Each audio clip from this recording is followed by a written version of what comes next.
Padam Kevalam Jnanamurtim Dvandvatītam Gagana Sadusham Tattvamasyavilaksham Ekam Nityam Vimalamachalam Sarvadi Sakshibhutam Bhavatītam Trigunarahitam Sadgurum Tam Namah.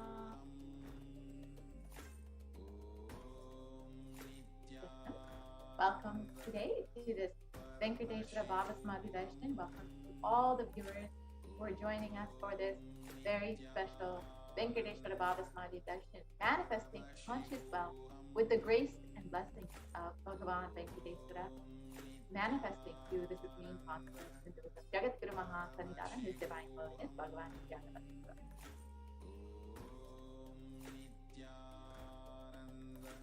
So in this segment, we will be understanding who is Bhagavan Venkateshwara, how we can manifest wealth and wealth consciousness. We will be understanding what is wealth and abundance, and who is Bhagavan Venkateshwara, the principles of Bhagavan Venkateshwara, and how to go beyond poverty in wealth consciousness, the powerful cognitions about wealth and abundance, and finally and ultimately we will be having the Diksha and Darshan of Bhagavan Venkateshwara manifesting through the Supreme Consciousness into the Jagat Guru Maha Sannidhana, His Divine Holiness, Bhagavan Nithyananda Paramashivam.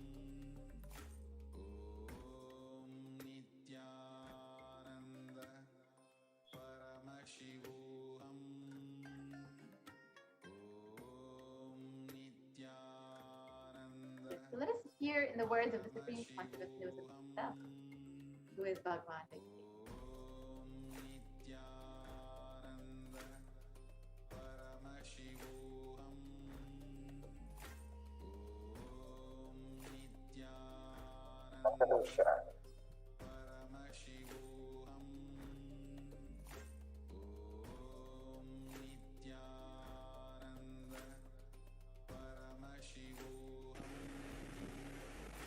Venkateshwara is one of the most powerful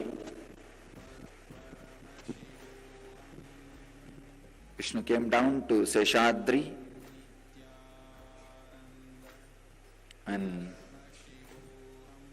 Bhudevi took birth as Bhatmavati and they got married and stayed in the planet Earth with the body at least for 200 years and created a beautiful kingdom, blessing the devotees with wealth, health, all the auspicious things. Finally, decided to stand in Tirumala, making himself available to all the devotees. Still, please understand the Tirumala Murti, Venkateshwara's Murti is his very body. It just became stone, that's all. That's why it is life size. The very body, how he is standing, he just became Archavatara.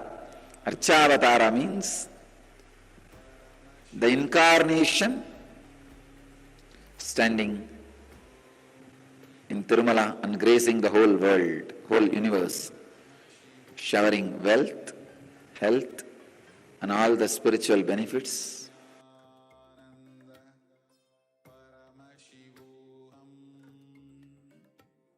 And yes, that was what the Supreme Consciousness revealed about Bhagavan Venkateshwara. And today, you will be learning some powerful cognitions. So, powerful cognitions that you will be learning is about the sacred science of Bhavasamadhi, about Venkateshwara, and powerful cognitions about wealth and abundance, and what is blocking your wealth and how to manifest wealth and abundance in your life.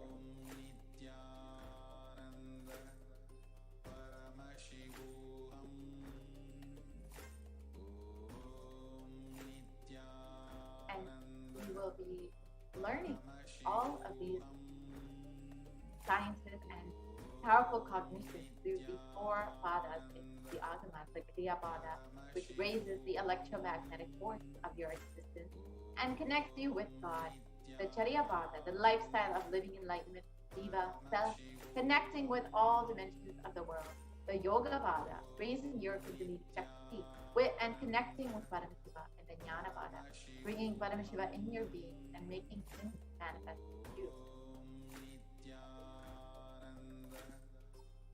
And you will achieve all of this by listening, by internalizing, and by manifesting powerful cognitions, and ultimately by receiving the Darshan and Diksha of Bhagavan Venkateshwara manifesting through his Supreme Consciousness. So now let us have a small introduction of what exactly the Bhavasamadhi Darshan is.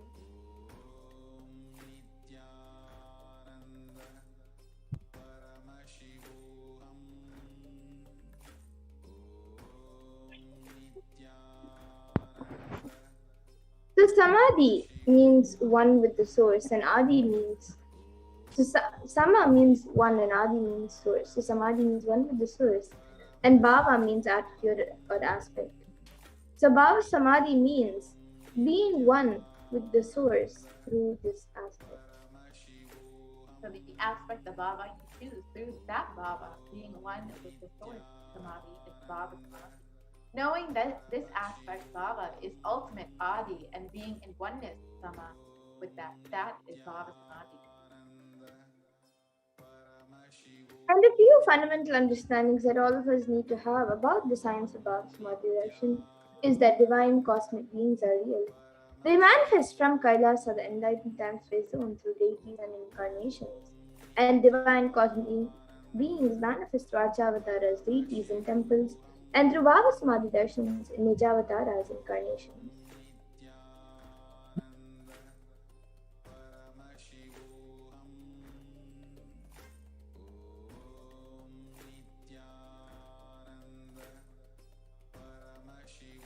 Bhavasamadhi awakens your Kundalini Shakti, which is the latent potential energy in every human being. Awakening of the Kundalini Shakti results in extraordinary abilities expressing through us like the third eye awakens. The ability to have remote vision and the ability to scan anyone's body, levitation, teleportation, and materialization. And this influx of superconscious energy that happens during the Bhavasamadhi Darshan visibly slows down the aging process and improves immunity to disease. And with increasing levels of coherence, the whole brain comes alive, turning into a superconductor of conscious energies that heal, empower, and transform all of our lives.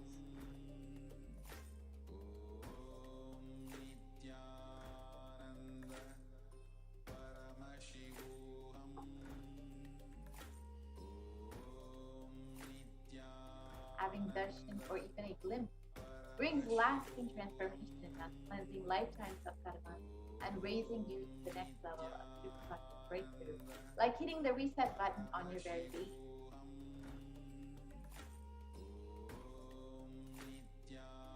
And during the Bhavasamadhi Darshan, another natural phenomenon which takes place in all of us is the mirroring of neurons. So our neurons mirror that of the avatar, and the mirroring neurons activate and process all the observed movements or information of the avatar just by seeing. So that is, our entire body can silently and without movement recreate what is happening distances far away, experiencing subconscious energy radiated by the avatar.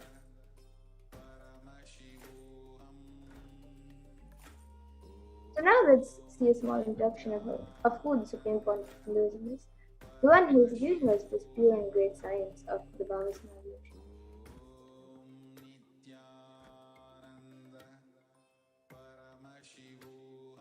So the Supreme Point of Hinduism, Jagat Guru Mahasannidhanam, His Divine Holiness Bhagavan Sri Nithyananda Paramashivam, is the reviver of Kailasa, a macrocosmic, ancient, enlightened Hindu civilization and race.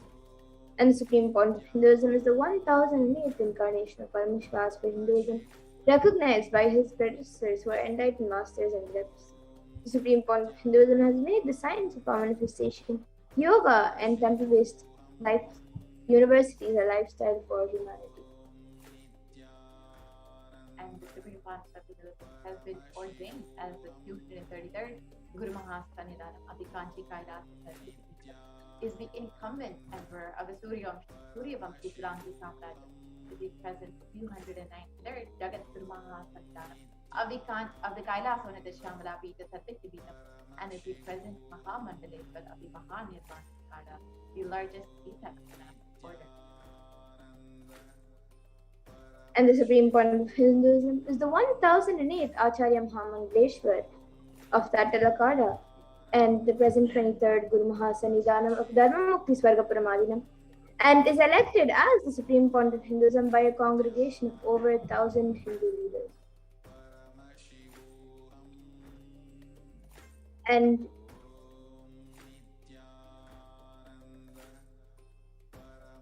the supreme concept of Hinduism is revered as a teacher of Hinduism, the most prolific, most viewed, read, and watched, and has authored over 300 books, 10,000 articles in 3 languages, English, Tamil, and Sanskrit, which have been translated into 50 languages with over 1,000 titles, has over 20 million copies of books and articles sold, read, and downloaded, and has over 10,000 hours of discourses, and has enriched and enriched over 1 billion lives digitally. The supreme concept of Hinduism is respected as the commentator of all the sacred scriptures, including the Upanishads, the Bhagavad Gita, the Shiva Sutras, the Brahma Sutras, the Yoga Sutras, the Ashtavakra Gita, the Jain Sutras, and more. And the supreme point of Hinduism is also honored as a leader of Hinduism, the most awarded, internationally recognized Hindu leader, the reviver of 108 ancient Hindu sampradayas, including the Kanyas and Vigras, Rishis and Rishikas, Bhairavas and Bhairavis and Sannyas, and is the establisher of the largest Hindu university, Kailasa Nithyananda Hindu University in the world, with satellite campuses in 150 countries, and is the establisher of 1,000 plus Kailasa Enlightenment ecosystems, the founder and reviver of over 100 Savadnipitas, and the collector of the largest Hindu library with over 1 million books, 1 million palm leaf scriptures, and over 20 million digital books. So now that we know who the supreme concept is, let us now experience the manifestation of the extraordinary Shakti of Paramashiva, Parashakti, by the Gurukul Balasans and the initiated disciples of the supreme concept of Hinduism, the Nithyananda Yoga. So we will be entering into the demonstration of these extraordinary Shaktis very shortly. And in this segment, we will be understanding first what are the Shaktis and how we can manifest all of these Shaktis as well, how the supreme concept of Hinduism is initiated. All the disciples of the supreme concept of Hinduism into these extraordinary powers, and all about how we do manifest them.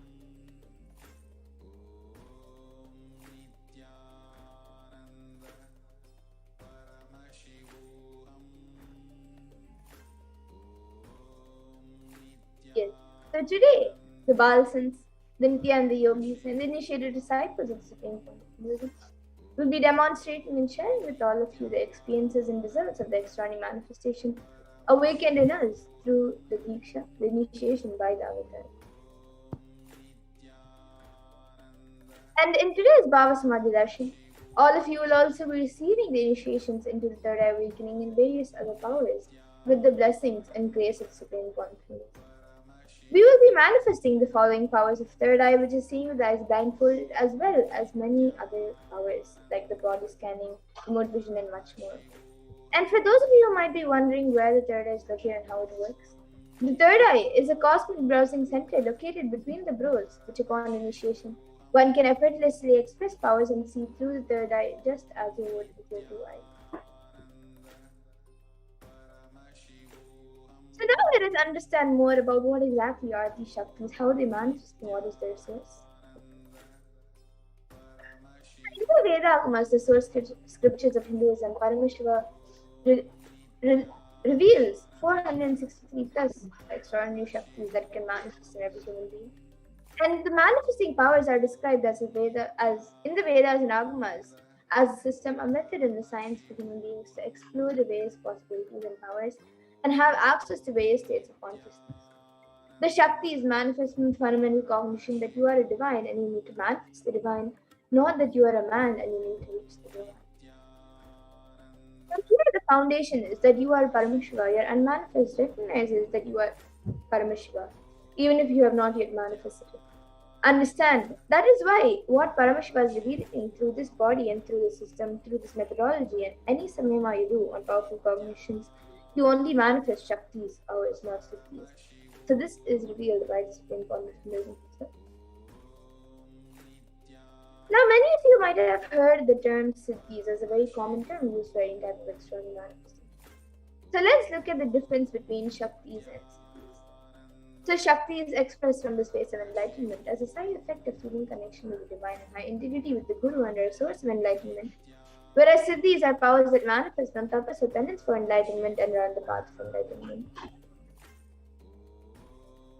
And a few more differences are the Shaktis of Paramashiva manifest through ordinary human beings in an extraordinary way after the initiation by the avatar and are permanent, whereas Siddhis are not permanent and may divert you from enlightenment. And Paramashiva, the source of all these Shaktis, is the primordial divinity in Hinduism, the ultimate reality and cause, which is self-effulgent, Swayam Prakasha, all-pervading, unchanging beyond time, space, form, and causality. And as the fundamental base of Avyakta, the unmanifest, and Vyakta, the manifest existence, he performs the Panchakritya, or the 5 cosmic acts of Shrishti, which is creation, Sthiti, which is sovereign rulership and maintenance, Samhara, which is rejuvenation, Throbhava, which is pulling out of illusion, and Anugraha, which is liberating grace for all living entities. And now, the avatar of Paramashiva, the supreme point of Hinduism, Jagadguru Mahasamidana, His Divine Holiness Bhagavan Sri Nithyananda Paramashivam, has come down as the 1000-yearly incarnation and representative of Paramashiva and the reviver of Kailasa, our ancient enlightened Hindu civilization and nation in the great cosmic world nation. And ever since the beginning of nation was lived and taught as a lifestyle. And for the first time in modern day, the supreme point of Hinduism is reviving these yogic sciences and transmitting it to the world at record-breaking pace, which is never accomplished before. And all of this knowledge and these sciences are passed down from one generation to the next through the science of Diksha, which is initiation by enlightened gurus.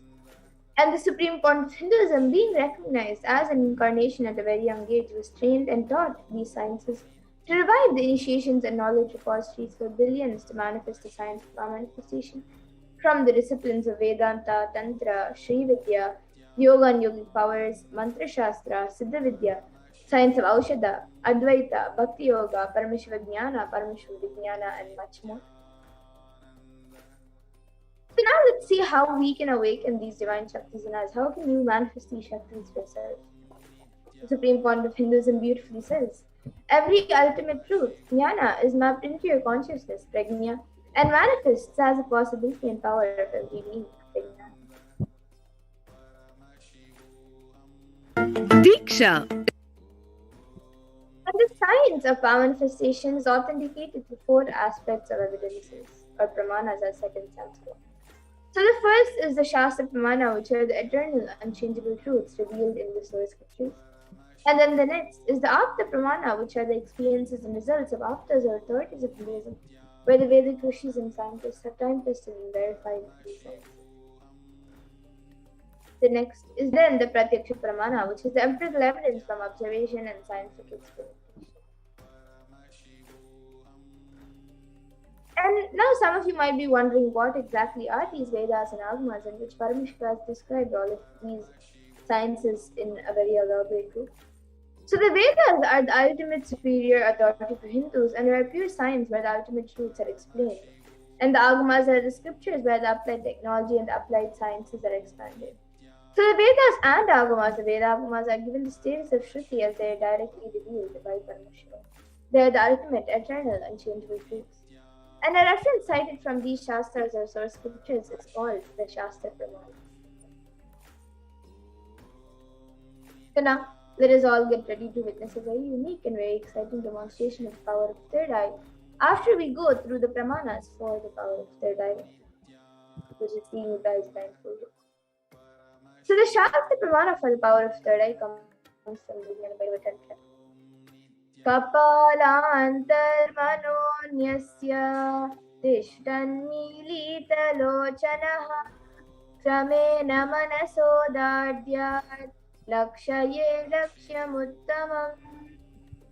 And the translation for this verse is, by fixing the mind on the inner space within the crown center and sitting stably without any movement, having the eyes closed in succession, by that stability of the mind and inner space through the power of the third eye, one directly sees the ultimate goal Lakshyam by having the vision beyond the sight that reveals any object or place, attaining the space of oneness with the source, Paramashiva. Bhagavad Gita. So Arjuna can behold Bhagavan Krishna's Vishwarupa Darshan, the vision of his cosmic form. Bhagavan Krishna beautifully says to Arjuna, Natu maam shakyase drashtu manenaiva sachakshusha divyam dadami te chakshuhu pashyame yogamaishwaram. The translation of this verse is, but you cannot see my cosmic form with these physical eyes of yours. Therefore, I grant you divine third eye vision. Behold my cosmic opulence. So this is from the 11th chapter of Bhagavad Gita, which contains a description of Bhagavan Krishna's cosmic form. And it is completely narrated by Arjuna as he sees Bhagavan Krishna through his third eye. And the next is the Atma Pramana. Inside and outside broke. Supreme Consciousness beautifully shares. The first experiences that I was able to see everything around me, above me, the whole 360 degree, and directions, below me, everything. I realized not only I was able to see, I was able to feel and experience all of that as well. And the next is the Pratyaksha Pramana. So all of you can see here study measures were done on the brainwaves of the Supreme Consciousness himself using a positive emission tomography, a PET scan. And it was measured that when doing daily activities, there is high activity in the brain where the third eye is located, and when in deep Samadhi state, only the third eye region is active and almost 90% of the rest of the brain is active. And we will now be getting into the Sakshi Pramana, the live demonstration of this power.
Yes, so now let us get into the live demonstration of this power.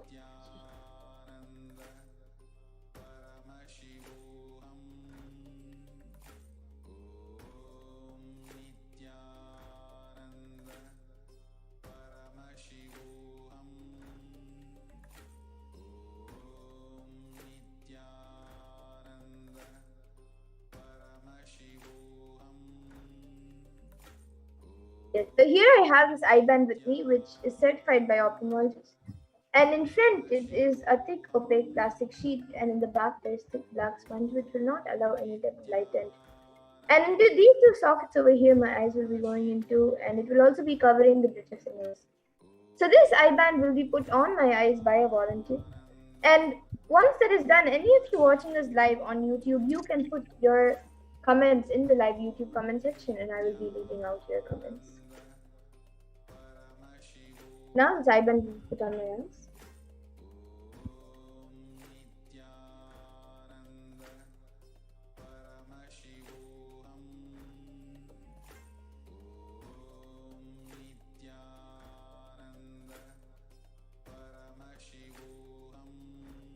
Yes. So now the eye band has been put. You can move a little to the left.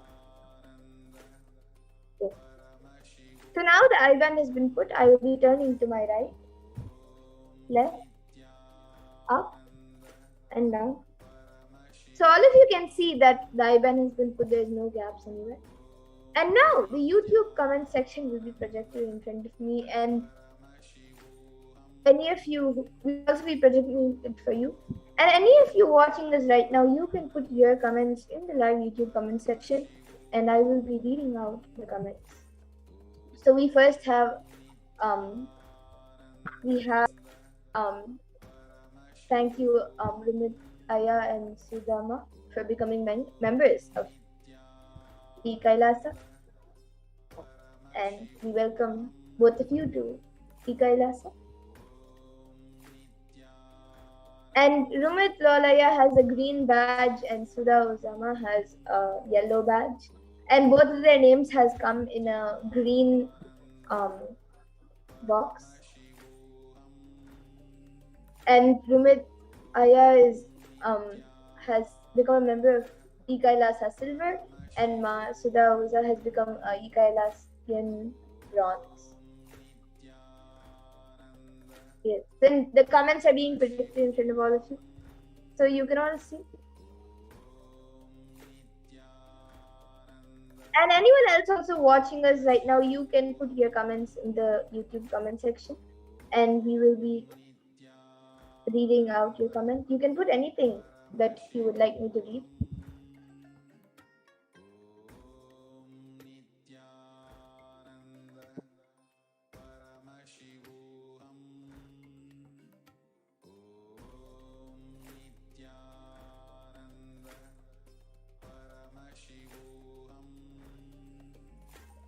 And before that, I actually here have a Guaranteed Solutions book, which is one of Swamiji's books. And I will be opening a random page in front of all of you and be reading the contents of this page. So I will be opening a random page here. So I opened a random page, all of you can see. And now I will be reading out this page.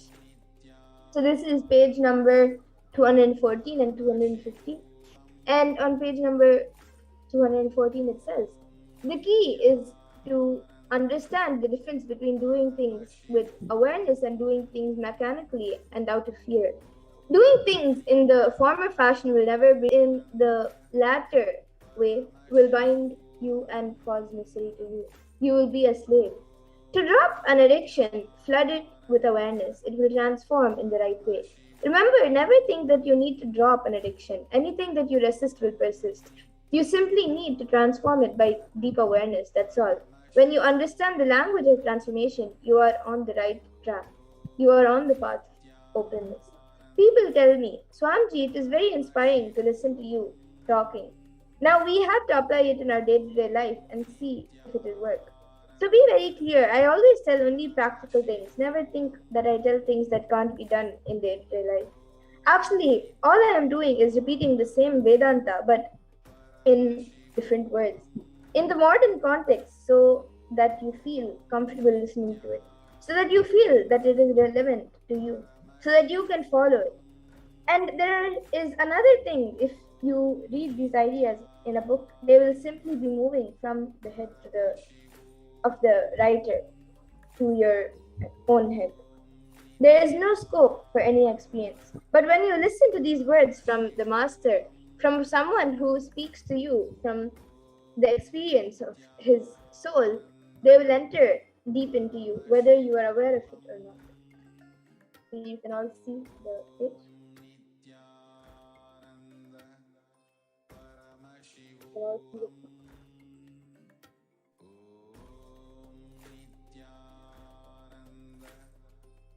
And yes, anyone who would like to put your comments, you can put your comments. Yes, we have a comment from our Stephanie Dieters who has put oily lady moonlight warm Brugenner land and then a dog emoji, which it's the dog which leads blind people, that kind of dog. And there's one word or which I'm sure is a different language, and maybe even BOM, BOM is a different language.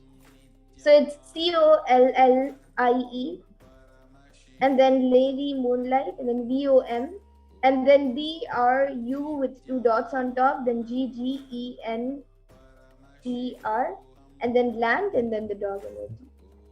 So yes, we are projecting the comments for you all, if you can see.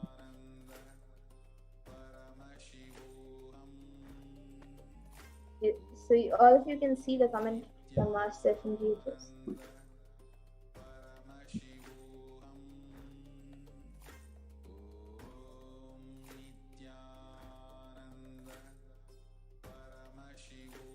Yes. So now, with that, I request the volunteer to now remove the eyeband. And we will now be moving to the next power, the power of body scanning. So anyone who would like body scan can put your comments in the YouTube comment section. Or if you can see the eyeband removed. Okay. So all of you can see the eyeband. It's just as it was before.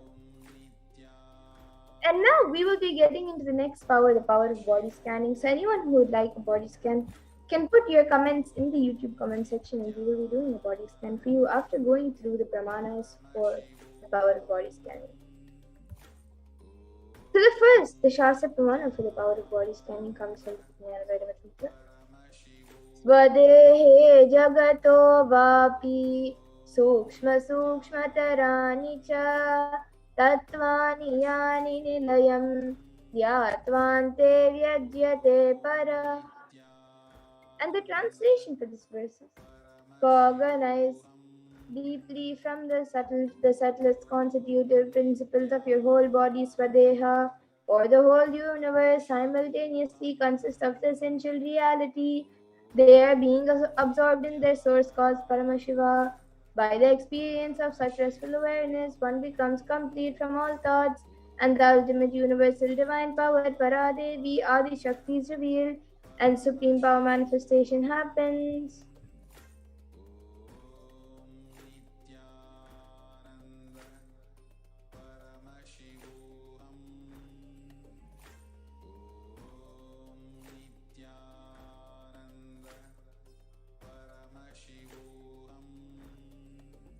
And the next, the Atma Pramana for this comes from the life of Siddha, whose name is Tere.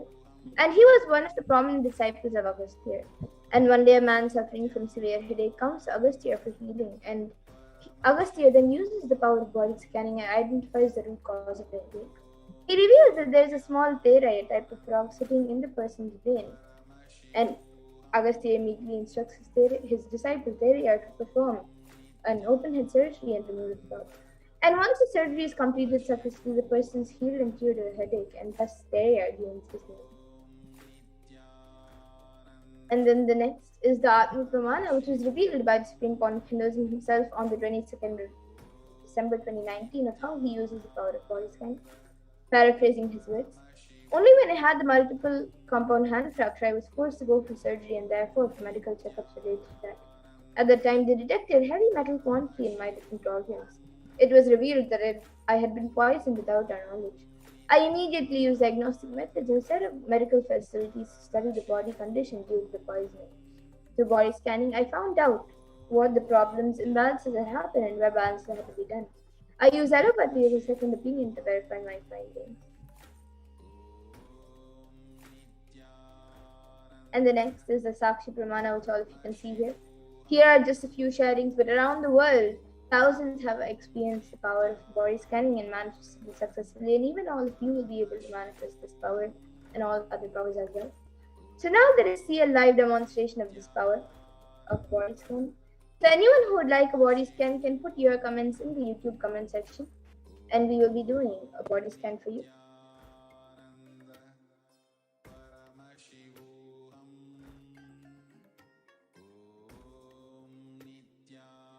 Yes, so Rahul Aswanyaya has put, I'm interested in body scanning and to know what is the incompletion in wealth consciousness. Yes, Aya. Now I will be doing a body scan for you, Aya. Rahul Aswanyaya.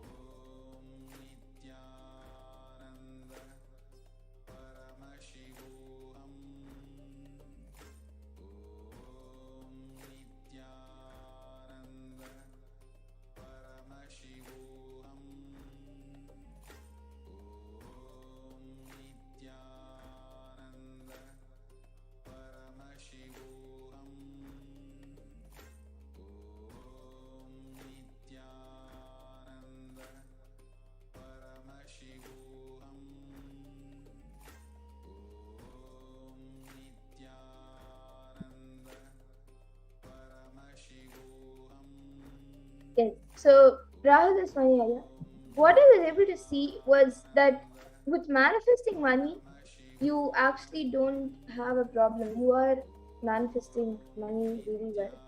But what I was able to see was even with that manifestation, you are still having some insecurity and some doubt whether that will be enough.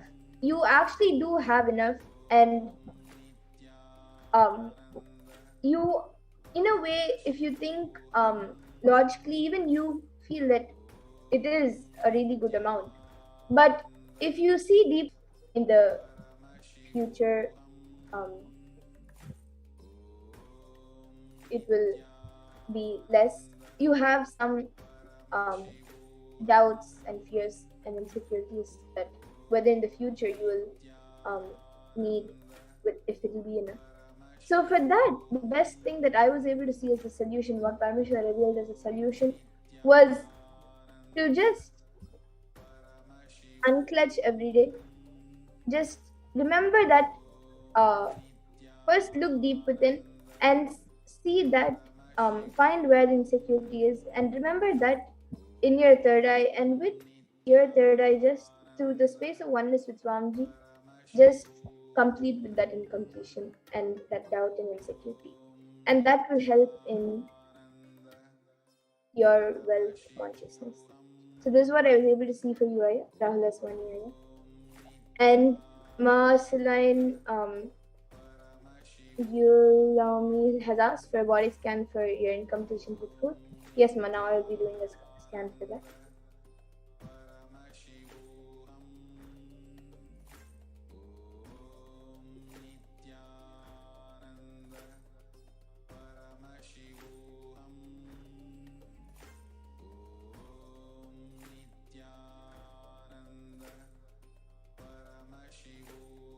So, Marceline, what I was able to see for you is that your incompletion or whatever you feel, it is not directly actually with food, but it is actually something with your body. So you feel you have this you are very conscious about your body, and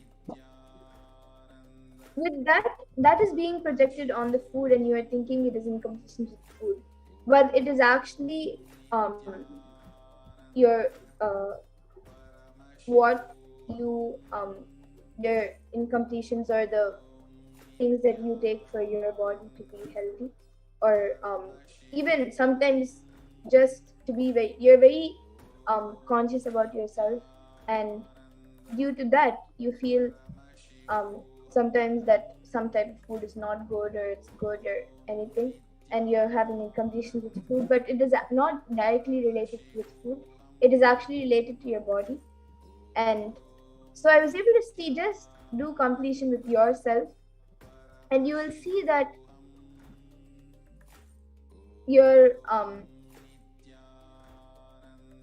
whatever you eat, of course you should have a healthy diet, but you will not feel very incomplete about what you eat. You will actually feel satisfied. Even if you have less, you will actually feel satisfied with whatever you have. So this is what I was able to see for you. And if you're able to relate, you can get back in the comment section. And even Rahul Aswanyaya, you can get back in the comment section if you're able to. And yes, with that, I thank all of you who have joined us for this Power Manifestation segment. And we will now be moving to the further segments of this program where all of us will be learning more about who Bhagavan Venkateshwara is. We will be learning about the world today versus Kailasa today and about who Bhagavan Venkateshwara is.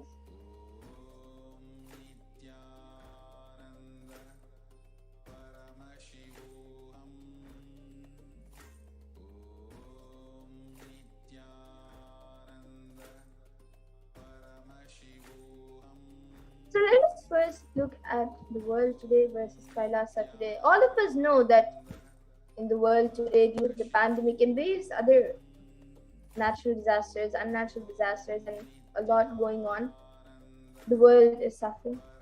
And so let us see what Kailasa has to do for the world during these times of crisis.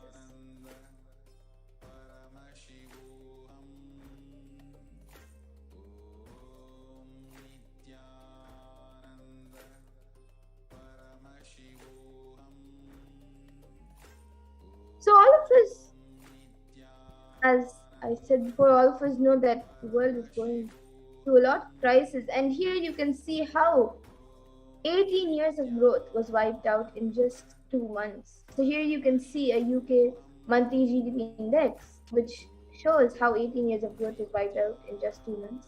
And the ONS figure implies that the levels of total economic activity in April 2020 was back down to where it was in 2002, implying that there was an astonishing 18 years of growth that seemed to disappear in just a year of 2020.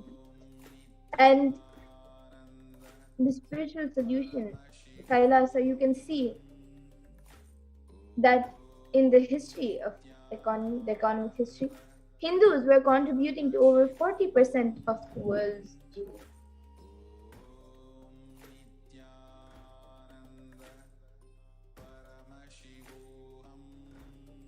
And yes, now let us learn more about who Bhagavan Venkateshwara is.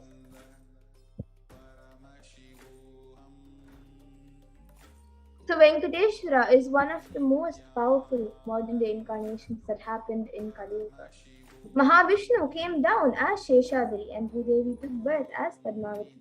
And they got married and stayed in planet Earth, on planet Earth with the body for at least 200 years, and created a beautiful kingdom, blessing the devotees with wealth, health, and all the auspicious things.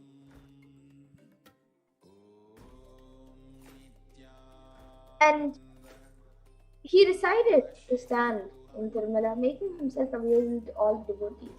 Venkateshwara just became a deity. The very body of how he is standing now, he just became like that, the Archavatara. And the Archavatara means the incarnation in the form of a deity to receive all the worship and devotion of devotees. So Srinivasa became Archavatara, standing in Tirumala, embracing the whole world and the whole universe, showering wealth, health, and all the spiritual benefits. And Venkateshwara also has the Shri, which is Devi Mahalakshmi, the goddess of wealth and prosperity, within his chest. And there is actually just one jewel which Bhagavan Venkateshwara is wearing, which we are still not able to put any value for it. So on Venkateshwara's right chest, he is having the world's costliest jewel, and he wears it on the Vaikuntha Ekadasi day on the Srivatsam on his chest. And that jewelry is called the Vaidurya. So the Vaidurya diamond, if it is at least 1,000 years old, which is older than a normal diamond. And that jewel is supposed to have come out of one that Bhagavan Venkateshwara is wearing.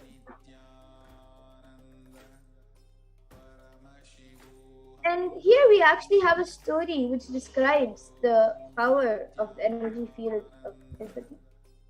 So Ramanuja, who is a great enlightened master, was staying for many days in Tirupati Tirumala with his disciples. And one day Ramanuja was then getting ready for a pilgrimage back. He packs his bags and some food and walks all the way down for the full day along with his disciples. And in the evening, they reach the downhill and they begin to open their food for eating. But they found a lot of ants in the food, so the disciples started cleaning all the ants so they could eat. But Ramanuja just stopped them and said, "No, don't do."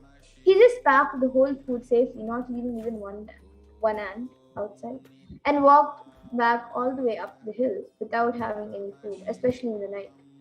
All the disciples were wondering what exactly had happened. And after going to the top of the hill again, Ramanuja opened the food and said, "Now leave the ants here. Because we don't know how many janmas, the lifetimes, they meditated and did punya to take birth in the presence of Tirumala, the energy field of Venkateshwara. We have no right to take them out of this energy field and leave them somewhere else." So even when masters become deities, siddhas come to live around them in their presence. So when deities become masters, naturally all the siddhas and all the higher level beings come to live around them. And beautifully, Shastra Pramana describes about Bhagavan Venkateshwara, and it comes from the Narayana Sutram, verse 1. Sahasrashirsham Devam Vishwakam Vishwashambhuvam Vishwam Narayanam Devam Aksharam Paramam Padam. And the translation is, this universe is the eternal being, Narayana, the imperishable, the supreme, the goal, multi-headed and multi-eyed, omnipresent and omniscient, the resplendent, the source of delight for the whole. The Brahmanda Purana, which contains the Sri Venkatesha Sahasranama, 1008 names of Lord Venkatesha, is a conversation that occurs between sage Vashishta and sage Narada. And it also contains the Venkatesha Ashtotra Stotram, which is the 100 names of Venkatesha. And one of the verses from the Brahmanda Purana also says, Trite tu narasimho bhu tretayam raghunandana dvapare vasudevascha kalo venkatanayaka. And the translation for this is, in the Krita Yuga, Lord Narasimha; in Treta Yuga, Lord Sri Rama; in Dwapara Yuga, Lord Sri Krishna; and in Kali Yuga, Lord Sri Venkateshwara, are called the Pratyaksha Daivams, the living beings.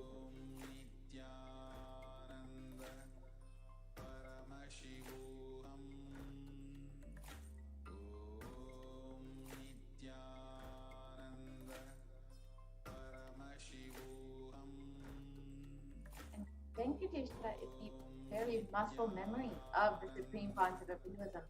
In the words of the Supreme Concept of Hinduism himself, describing the connection with Bhagavan Venkateshwara, I have a very strong connection with Venkateshwara. My mother came to know that she was carrying me when she was at a pilgrimage to the Venkateshwara temple in Tirupati. She did the Anga Pradakshina, the circumambulating the temple by rolling on the floor around it. And after that, she vomited. Usually people vomit after the Anga Pradakshina. They gave her the prasada, the consecrated food of the laddu, the fried Indian sweet.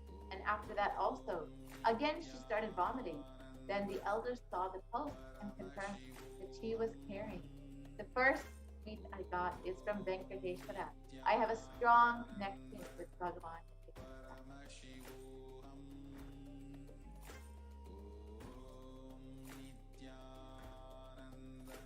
And in the Vishnu Sahasranama, Padashruti verse 6, it beautifully describes benefits of worshipping Bhagavan Venkateshwara.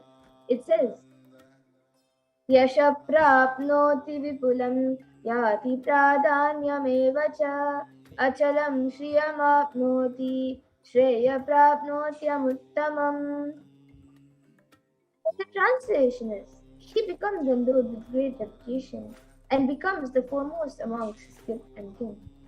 He acquires undiminished wealth in this world and unexcelled prosperity in the other world, which is liberation. Bhagavan Venkateshwara bestows all the Ananta Kalyana Gunas, the divine auspicious qualities, and the one who worships him will be showered with abundance in wealth and all the other dimensions of life.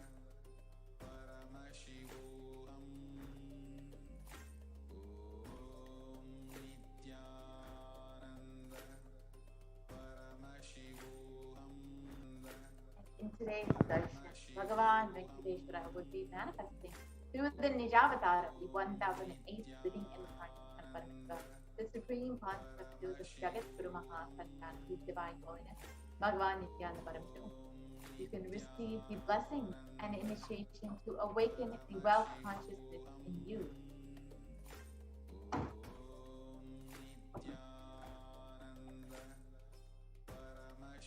So, in the Vedic tradition, we have two dimensions of wealth creation. First is the Shankanidhi, and then the second is the Padmanidhi. So, the Shankanidhi means conquered wealth, which is conquered from natural sources. And then the Padmanidhi means flowered wealth, which is like a lotus created. So, the Padmanidhi is your gods representing wealth, Kubera and Lakshmi. So, Kubera hoards and holds wealth, and he sits on wealth like treasury and stock market, etc. Kubera enjoys the subtle power that holding wealth can bring. And Lakshmi represents the wealth that is flowing, circulating, which is like current. She uses wealth to enrich herself and the world.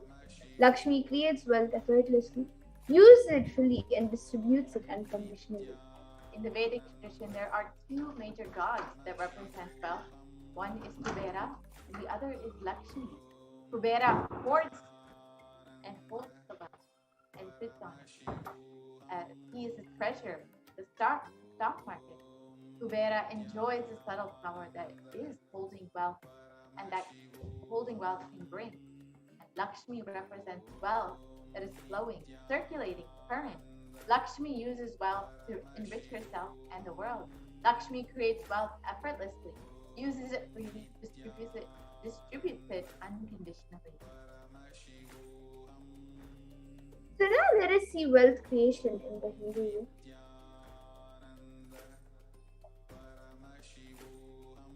So life can be equated to two things. One, the ability to achieve what you want in the inner and outer world. And two is getting stuck in both the worlds. So these are the only two equations.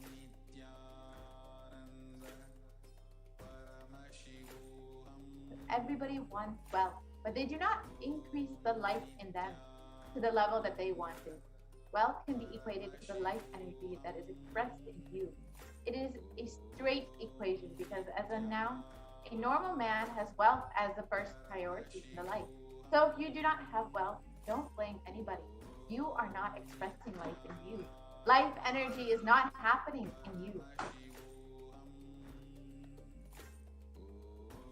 And creating wealth is an intrinsic part of life. Krishna says very beautifully in the Gita, Gahano Karmano Gatihi.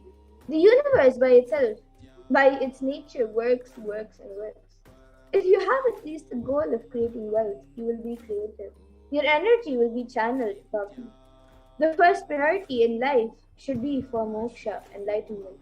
Till that happens, the second priority can be creating wealth.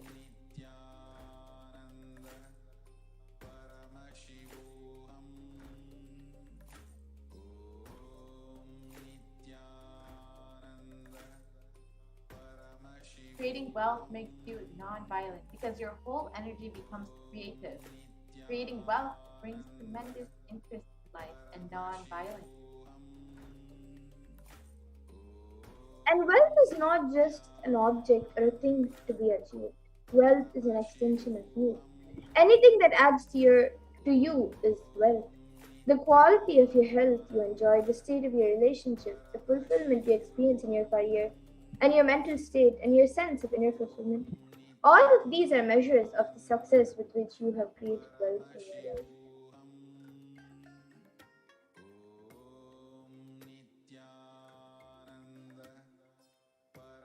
And wealth is not even just money or currency. Money is one type of wealth. Currency is another type of wealth. And the assets are one more wealth. Being alive and active is also another wealth. All the four put together is wealth. Money, currency, assets, being active. Wealth is neither bad nor good. It is simply a utility.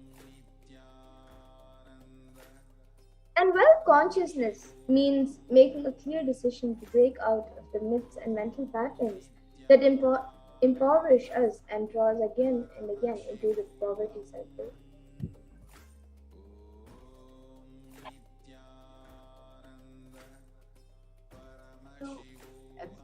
Constitutionalism has always said, you do not manifest your desires, you manifest your cognition. What you cognize and perceive as reality is what you manifest. That you manifest exactly what you believe. And many of us say, I really desire wealth, but deep down you believe wealthy people are arrogant people or bad people. They do a lot of wrong things. And if you believe that wealthy people are arrogant or bad and wrong, and they do many wrong things and they exploit others, then if you have that belief, how are you going to manifest wealth in your life?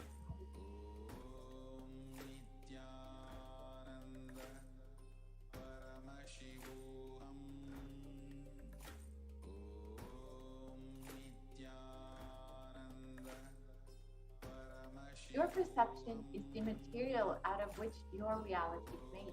If you desire wealth, but you believe deep down, you perceive, you cognize that wealthy people are bad, or wealth is too much responsibility, naturally you will not manifest wealth in your life. The gap between your desire and your perception is called the mental pattern.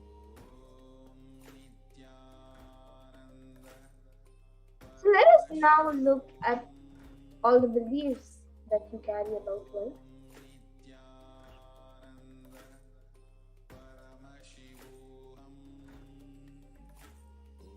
So one of the most common beliefs that people carry about wealth is that wealthy people are arrogant or bad people. And you carry this deep resistance of wealth inside of you, leading you to not accumulate wealth. And even if you accumulate wealth, you will carry the guilt of having this wealth. But the truth is that arrogance does not come by wealth. Arrogant people will be arrogant whether they have wealth or not. Arrogant means behaving as if you are more important than or know more than other people. But we wrongly associate wealth to arrogance and create a pattern that starts hating wealth as well, the same way we hate arrogance.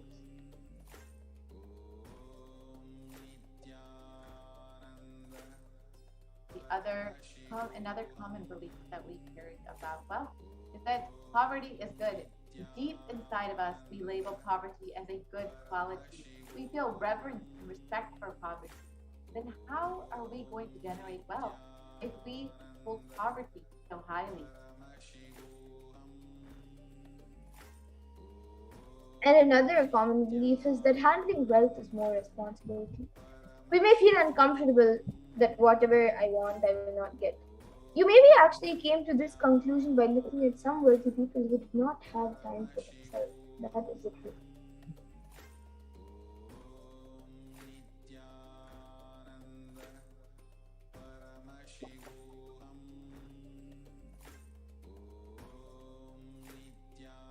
So more inadequate beliefs that we carry about wealth is that making money is a sin.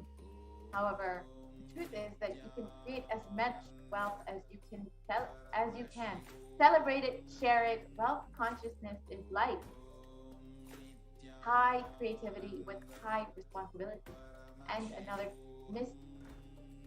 common belief is that wealthy people work smart, not hard. However, don't be too lazy to bend your body and mind to realize your dreams. Read the stories of any famous millionaire today, and you will see that wealth does not come from a genie in a bottle. It comes from hard work.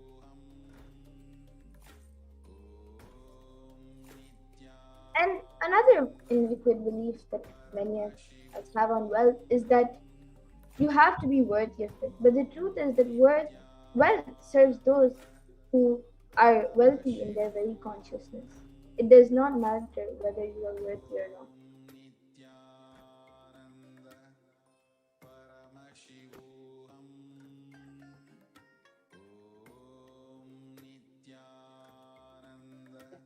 And in the coming segments, we will be understanding the secrets of attracting wealth as revealed by the Supreme Concept himself.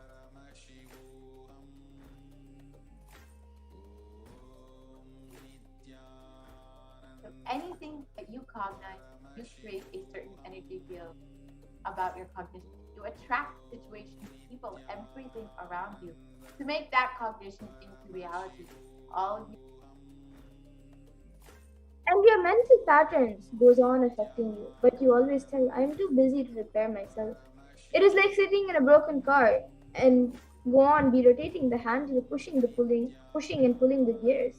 You can do whatever you want. You are not going to move even an inch. And if somebody comes and says, why don't you repair your broken car? You're not moving. You say, no, no, no, I'm too busy to repair. I can't get down now and repair because I'm hardly going to some place. But that is utter stupidity.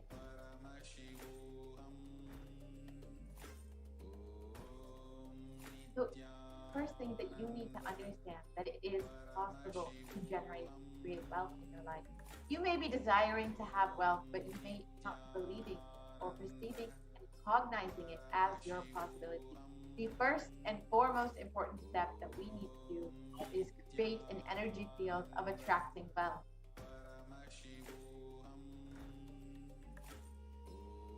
So now let us all watch a satsang where Buddhism speaks about the secrets of attracting wealth.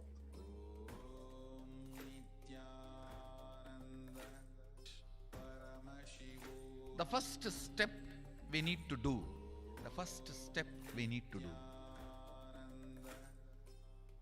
looking back,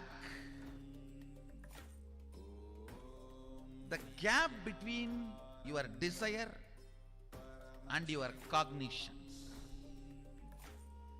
How you started perceiving wealth, money.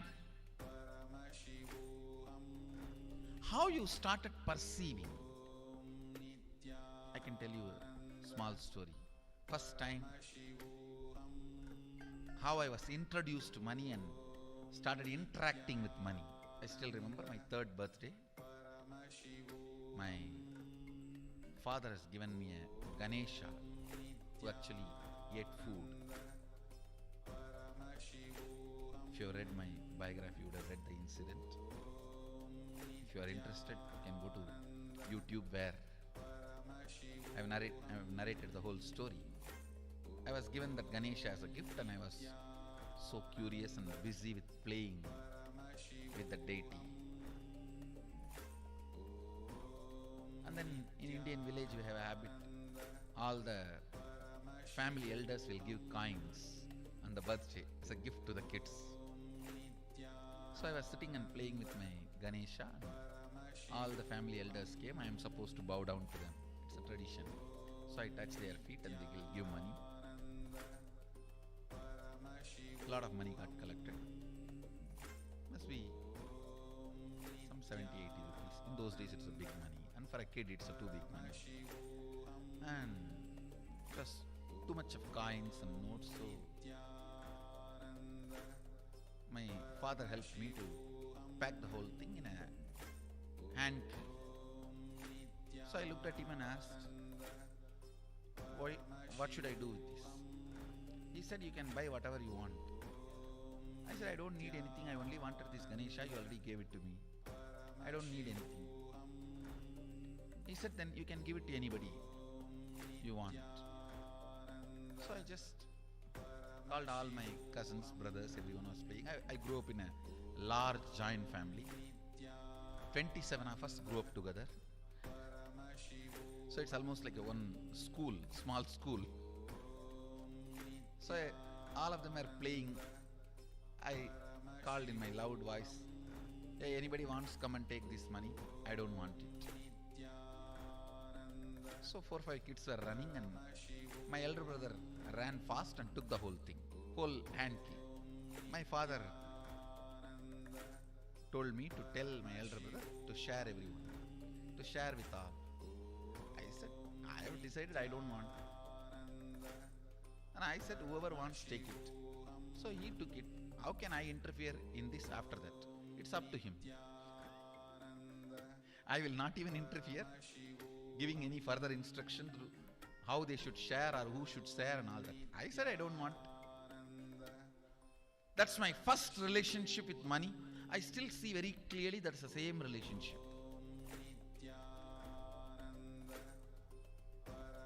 Still I don't touch money. I don't handle. Never felt the need. Anyhow, I am not saying this should be your pattern or this should be your... I am just giving you an example how I started relating with. So now dig out how you started relating with money. That was actually my completion with money. I touched first time money only to give dana. Still I am doing the same thing. Still I touch money only to give dana. How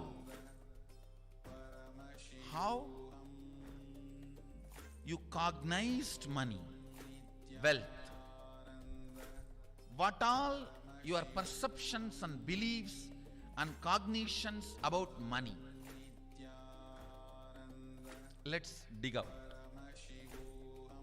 Let's get them out first. The moment you remember money,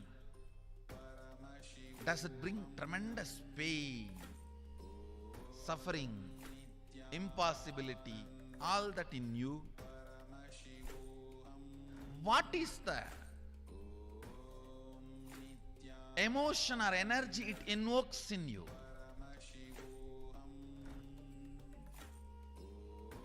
So put your pen to paper and just keep writing whatever comes to your mind. If you feel tortured, irritated, the moment you think of money, whatever you think, money is difficult, money is impossible, money is, unless you cheat you can't get the money, even if you cheat it, somebody will cheat from you. So much goes on inside you about money. Your incompletions with money. Just spend few minutes on cognitions we have about money. Listen, the first step we need to do now, cleaning up, completing these mental thought patterns, the incompletion patterns related to wealth, and stopping them from recurring. Please understand. Biggest problem is when you do not recognize something as a pattern, it continues to exist in you and recur. Please understand. Recurring. For example, today you remember, yes, I have a lot of incompletions and patterns. Incompletion means, let me define.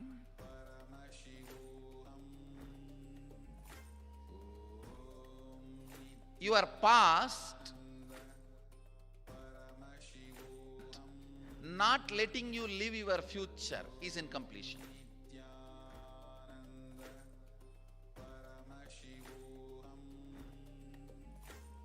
It has no logic. Because you lost love of somebody, you decide never to love again.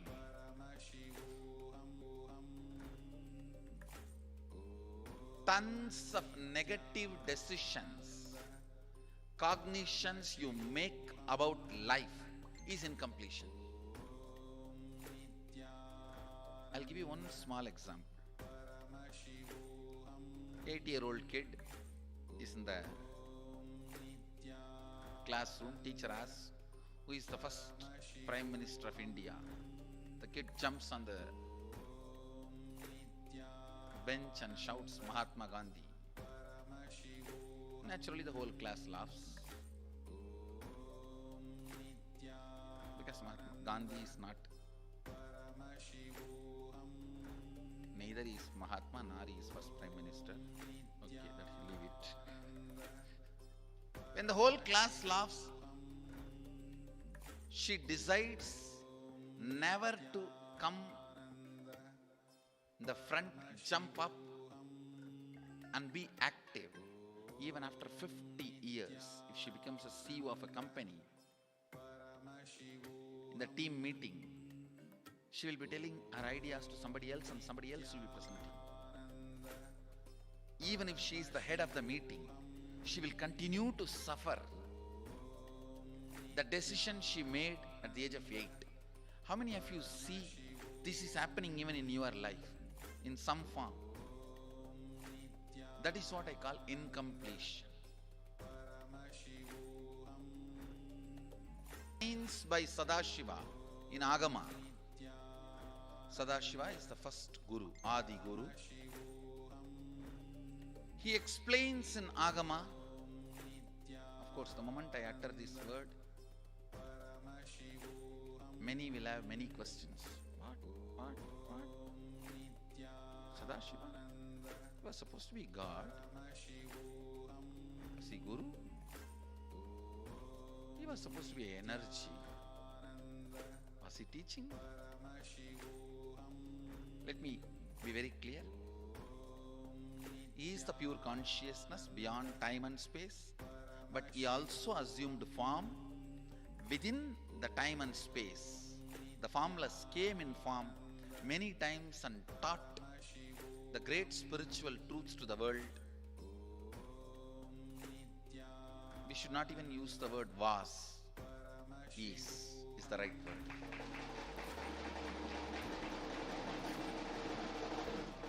Patterns known, unknown. Understand, if you know the reason for certain pattern, it is called known pattern. If you don't know, it is unknown pattern. Sometimes you will have a heaviness, suffocation, but you don't even know why. That is unknown pattern.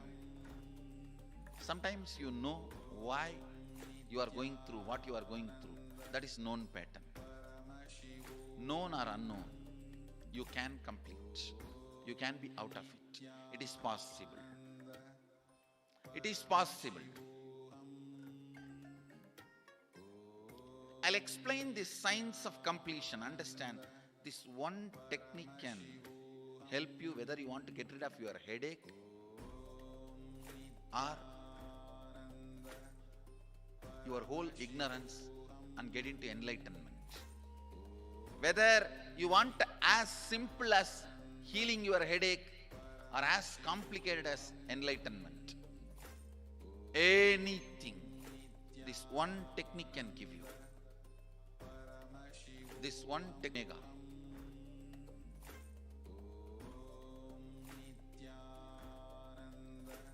It's from Sadashiva directly. In the Agama, 94th verse, 22nd technique. The chapter is called Shivajnanopanishad and also called as Vijnana Bhairava.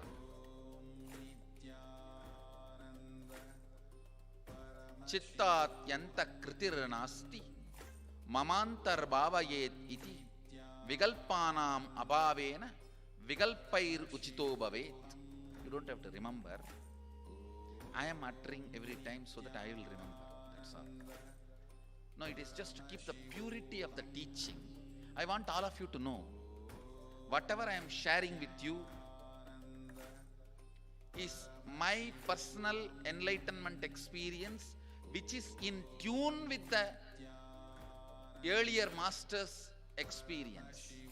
My Apta Pramana, my Atma Pramana in tune with the Apta Pramana, means the earlier masters, the Shastra Pramana.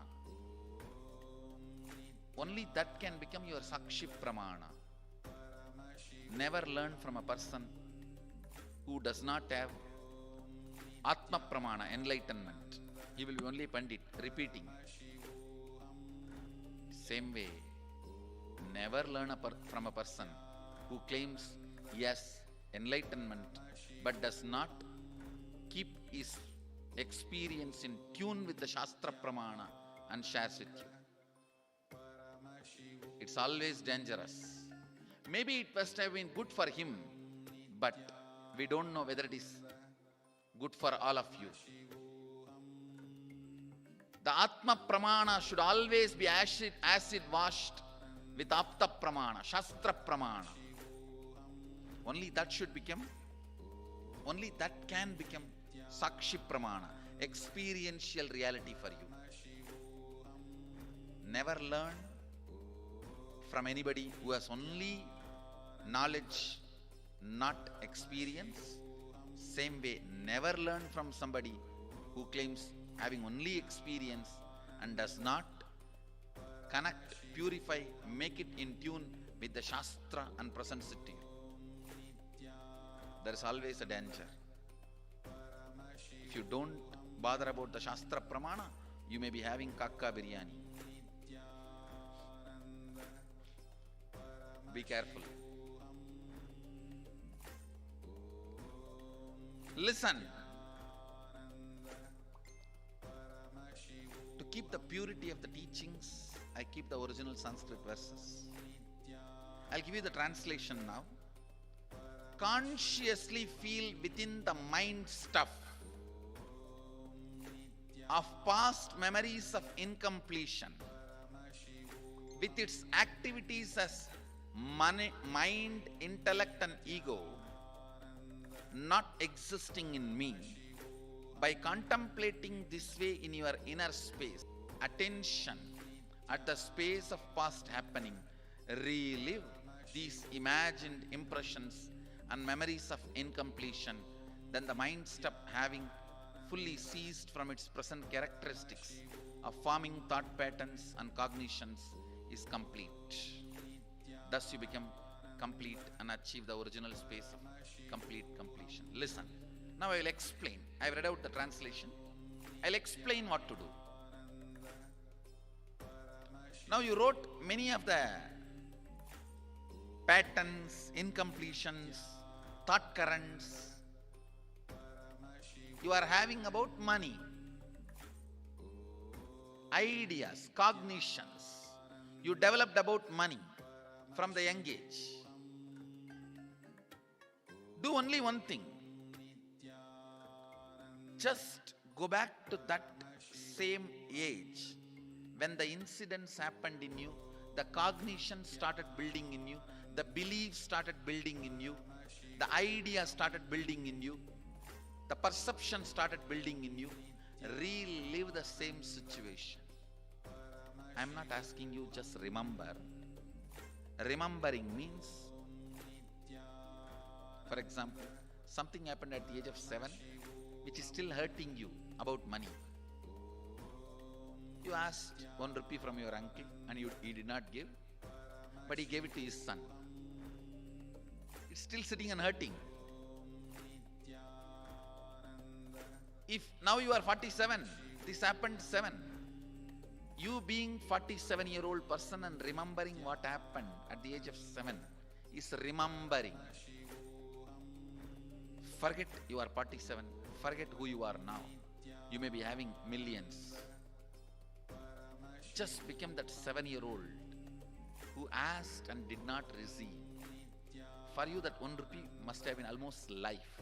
I have seen people, they develop even wheezing when they were not given as simple as a chocolate or an ice cream by their friend or family or brother. I have seen. Because for a child, it may be life. Just go back, forget who you are now. Become that person. When that incident happened, relive. Just see what has happened at that time. You will see many of the unknown, suppressed emotions will break. And I tell you, many diseases will be healed. Wheezing, just by completion. Because many of your diseases have their roots in some of the incompletions of the past. When you relive, many pain parts in you breaks. Pain bodies collapse.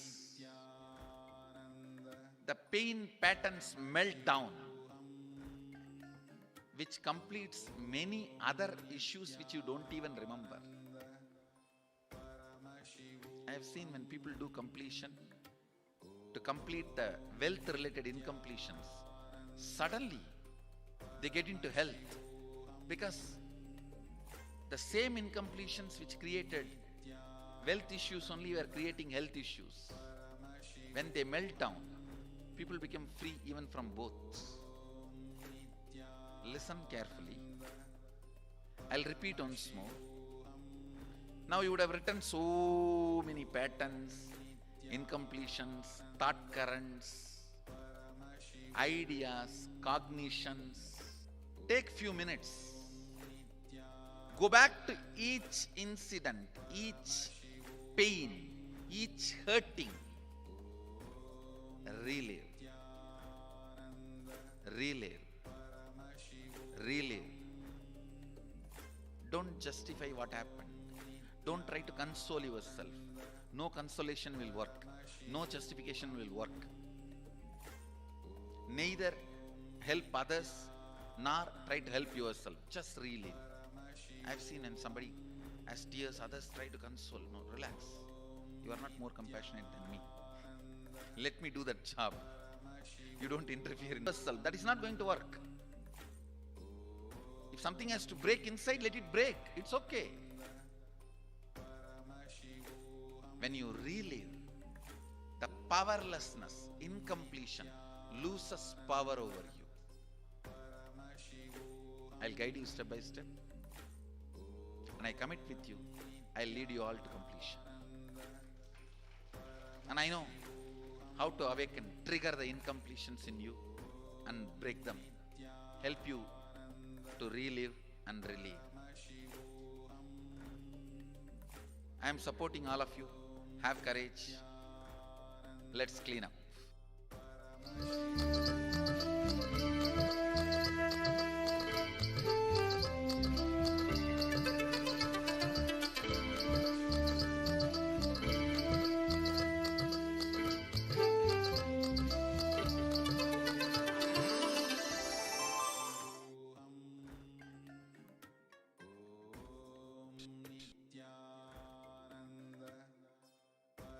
Yes. So the first step that we all should take to manifest wealth is to clean up the incompletions and patterns that you carry about wealth and create the right space and a powerful magnetic energy center in you to attract wealth, situations and people that support you to create wealth like a magnetic energy center for manifesting wealth the way you want.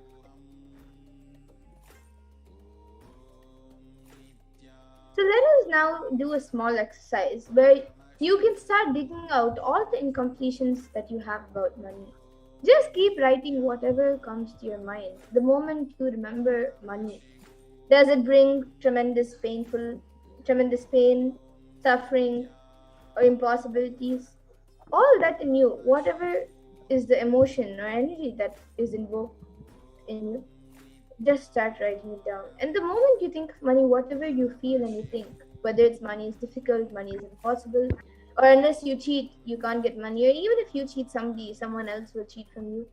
So much goes on inside you about money when you think about it. So all your incompletions with money, which you have, just spend a few minutes and write it down. So you can dig out all the incompletions, beliefs, mental patterns that you have, and the perceptions and cognitions that you have about money. So, yes, let us sit and go through this process intensely. Write down exactly what you feel the moment that you think of wealth, of money, and spend time going through and understanding what ideas and cognitions, the incompletions that you carry about money. You just spend a few minutes writing all of those incompletions down, writing all the beliefs, the mental patterns, and the perceptions that you carry about money. Whether it is, again, the example that money is difficult to obtain, money is too much responsibility, money is unachievable, impossible, whatever it may be. Spend time writing all of those ideas and cognitions down. Let us spend the next few minutes doing this process.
writing down whatever incompletions or wrong ideas, beliefs that you carry about wealth. Let us move into the next step of the process.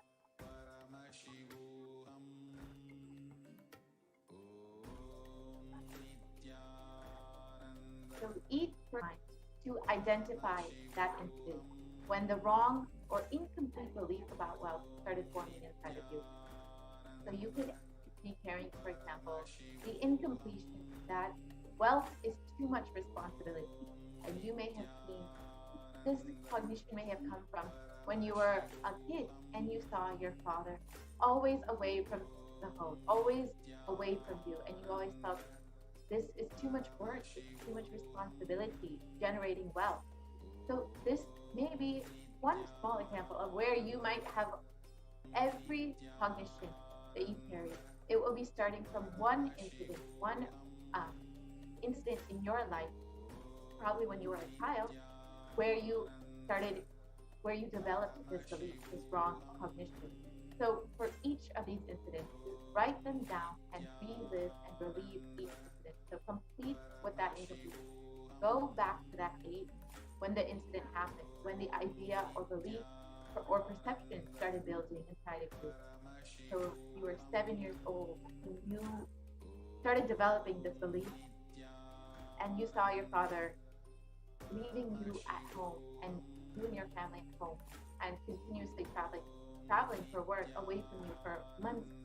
And you decided that at that time, wealth is too much work or wealth is too much responsibility.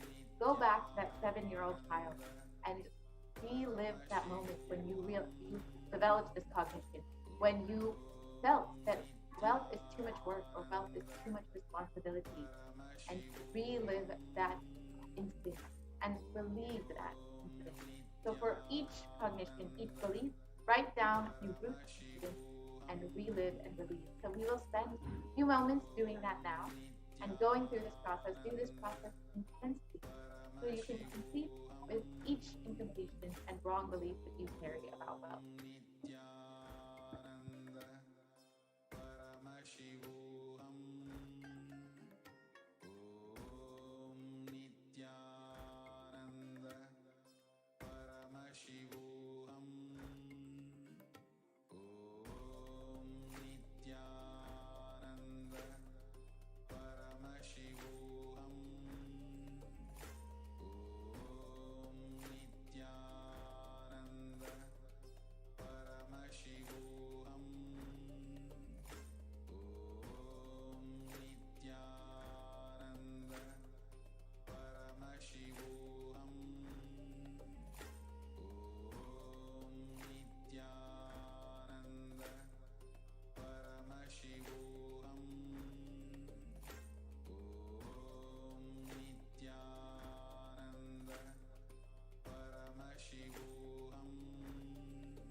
Yes. So now let us move on.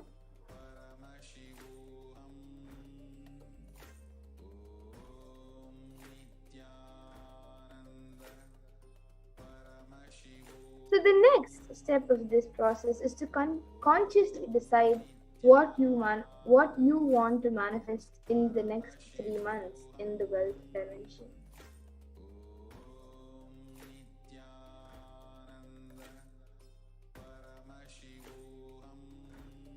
So you can take the next few minutes to write clearly what is your intention. What is it that you want to manifest in the next 3 months in the field of wealth? Whether you think it as wealth, or you may think more than money, currency, a person as the wealth. You might think more than money or currency, a person is a wealth for your life, or situations is a wealth for your life, or for some, being active as well. So people feel even extraordinary powers. Some people feel even extraordinary powers as their wealth. So whatever you want to manifest in the next 3 months, whatever you consider as your wealth and you want to manifest it and attract it in the next 3 months, just pen it down, start penning it down. So you can take the next few minutes to do this.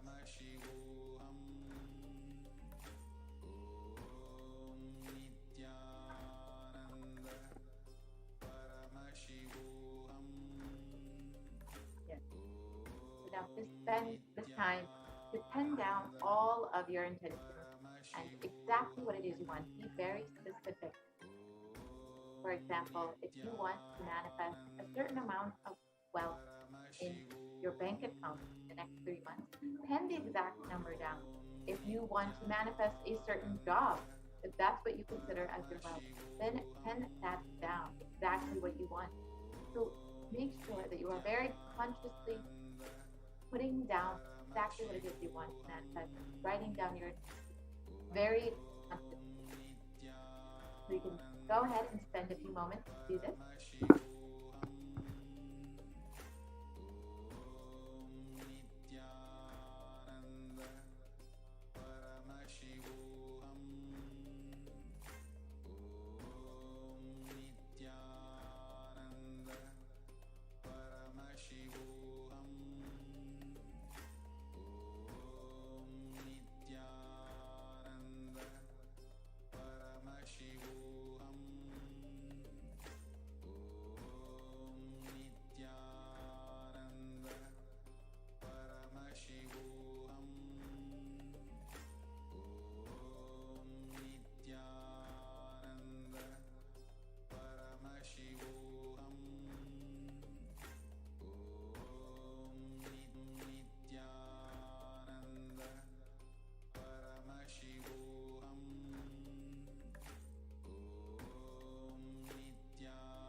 set your intention, let us move to the next step where we will understand exactly how we can manifest our intention in the dimension of wealth.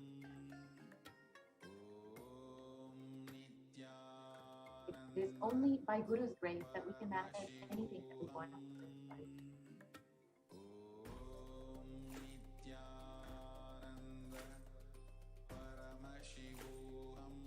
So, with deep devotion and oneness with the Guru, you can complete all the binding cognitions on wealth and manifest life with prosperity and ability.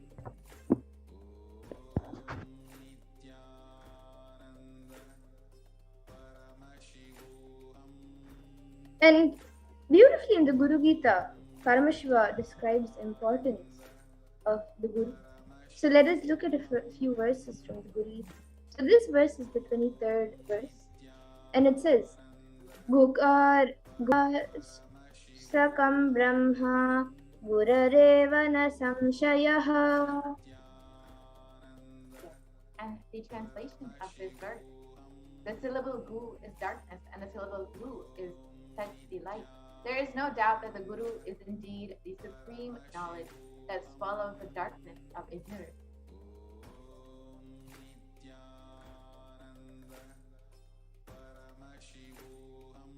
And the 18th verse of the Guru Gita says, Guru Murtim Smare Nityam Guru Nama Sada Japet Guru Rajnam Gurur Agnam Prakurvita Guru Ranyanna Bhavaye. The Guru's command. Think of nothing other than the Guru.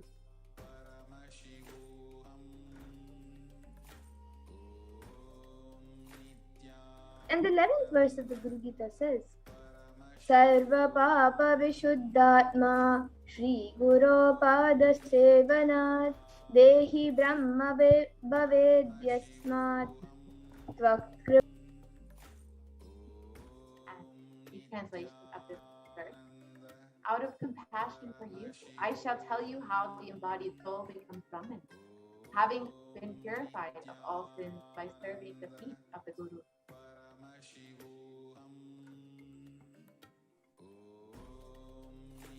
So, who is a Guru? The Guru is not a Vyakti, a person as you imagine. He is a Tattva, a principle. He is simply a physical representation of the divine. In the Vedic tradition, the spiritual teacher, the Guru, is said to be more infinite than God himself. God is always and everywhere, but it is the Guru who opens the disciples' eyes to the existence of God. Guru is the doorway to one's own experience of the divine. The manifest form of God, Paramashiva. And the God, Paramashiva, is the unmanifest form of Guru. So God is the state of Guru, and Guru is the statement of God. Gurus are the manifestation of Paramashiva, and Paramashiva is the unmanifest existence of the Guru.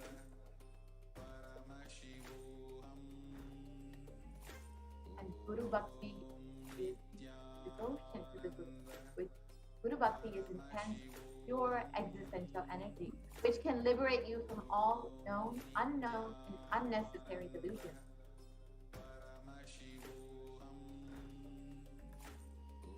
So just with the pure faith of devotion to the Guru, you can complete all of your incompletions with wealth and manifest better eating.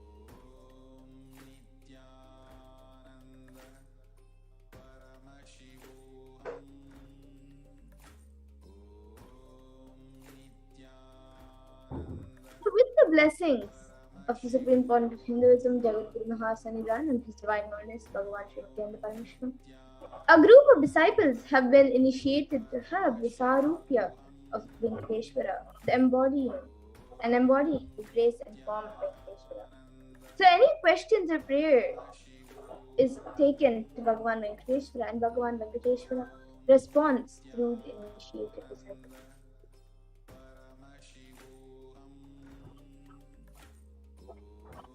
You can go ahead and ask your questions now and fill out prayer to Bhagavan Venkateshwara at tinyurl.com/dayreading, DEITYREADINNGS. So you can go go ahead and take a few moments to fill out your questions, your prayer requests to Bhagavan Venkateshwara, and then we will be entering into the Venkateshwara reading shortly.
There are some gods, 9 unknown gods.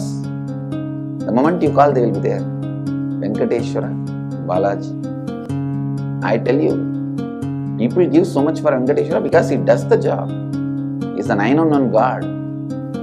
There is a village folk story where Venkateshwara borrows from Kubera for his marriage. This whole story, beautiful story of Venkateshwara is an amazing concept. He is making Yaksha into Lakshmi. He is making the reserve to reserve. It's an amazing truth.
most easiest, most powerful, most inspiring, most exciting way to connect with life as the form of mother. Navaratri is the time to connect with Cosmos as mother. Celebrate Cosmic Mother.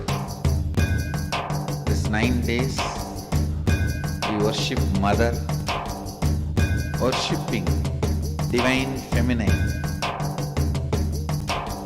Yadumaadi Nindrai Kali, Om Kali, Om Shakti, Om Kali, Om Shakti, Om Shakti, Om Shakti, Om Shakti.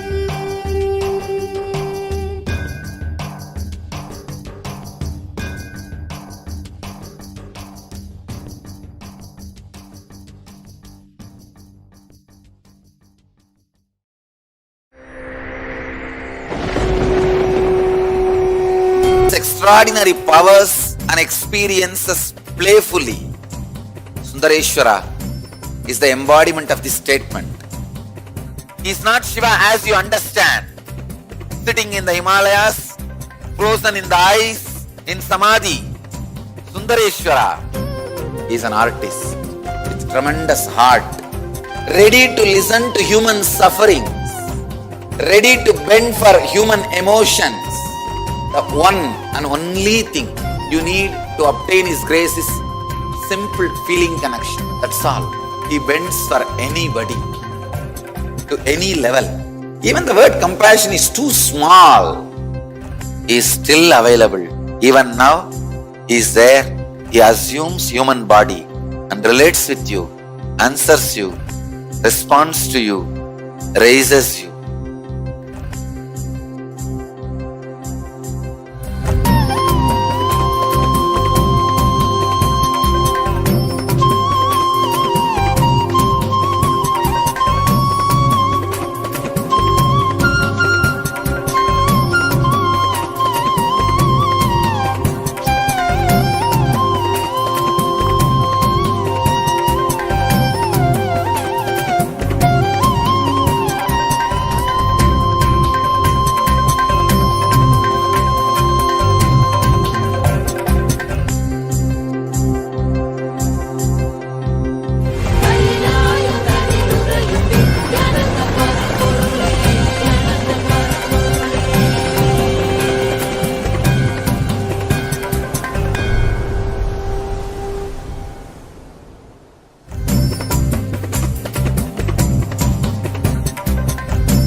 I don't know, I was lost. And then he was done speaking, and just tears just started pouring out of my face. I'm just like, ugh, I don't know what just happened. It was just like unbelievable, just unbelievable. I was just, I'm shaking now just remembering it. I don't know what shifts inside you. It's just, I literally felt the strong initiation happening at that time when Swamiji blessed. I don't know, it just puts you in some different world altogether, and suddenly everything seems possible. Everything seems, like that impossibilities in that 1 second, fraction of a second, that impossibility drops from you. And you just, everything seems possible, that you get into that space of possibility. And I think, that is the greatest, dropping the impossibilities is really, and something changes in you, something shifts in you. You can physically feel the change. And the energy that is generated is really, it's phenomenal.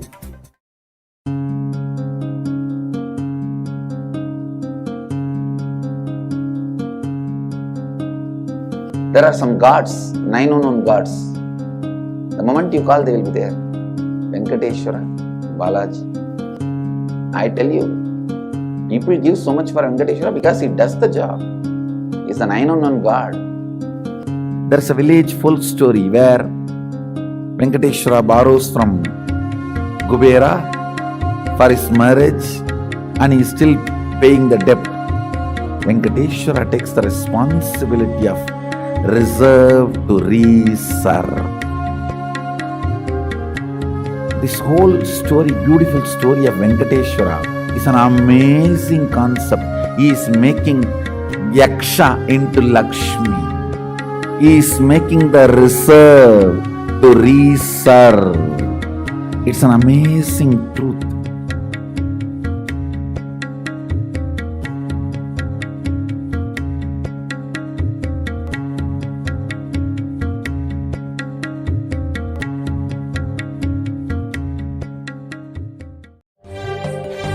காளியின் ஆட்டத்தை ஆனந்தத்தை ஆனந்தத்தொடு ஆடிய ஆட்டத்தை கண்டோர் உயிருக்குளெல்லாம் இறங்கி குண்டலினிவில் உயிர்ப்பிக்கச் செய்து மாய மனத்தின் இருளை அகற்றி மாயம் அழித்து மங்களம் தந்து குரு பக்தியும் சிவ பக்தியும்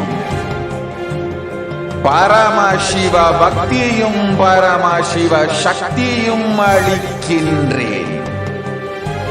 மனமாயை விடுத்து குரு பதத்தை பற்றுங்கள். நித்யானந்தமாய் நிஜாவதாரமாய் வந்துதித்த என்னை பற்றி வாழ்வில் எல்லா நலமும் பெற்றிடுங்கள். ஓம் ஓம் ஓம். யாதுமாகி நின்றாய் காளி, ஓம் காளி ஓம் சக்தி, ஓம் காளி ஓம் சக்தி, ஓம் சக்தி ஓம் சக்தி ஓம் சக்தி. ஓம் ஓம் ஓம் ஓம்.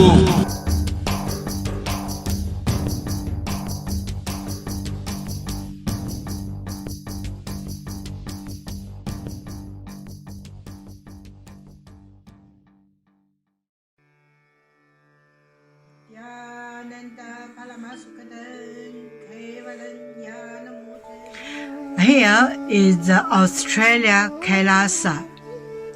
How can I be so lucky and have a happy life? Yichi.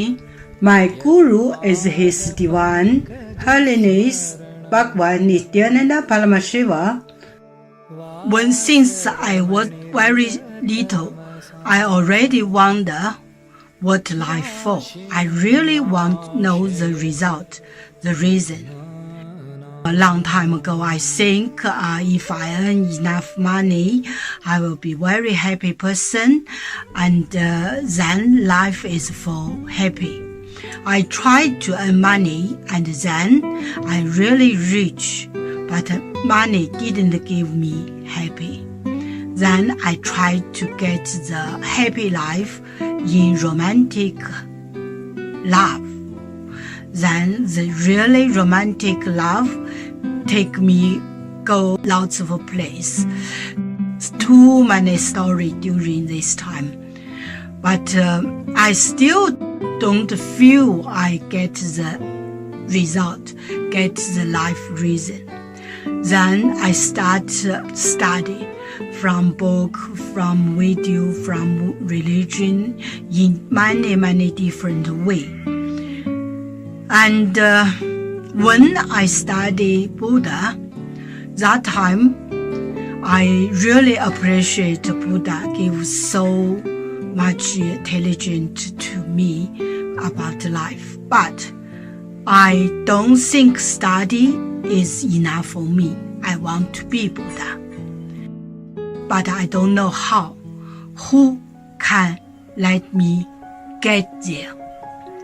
One day I found the video in YouTube, introduced Swamiji in that video. I suddenly, my eyes open wide. I get it. He must be my guru. I can get there. He can let me get what I want to know, and he can take me home, real home. This kind of feeling, then I start study from Nithyananda Sangha. One day, Swami Jisasang said he need people devote land, home, money to build up Kailasa.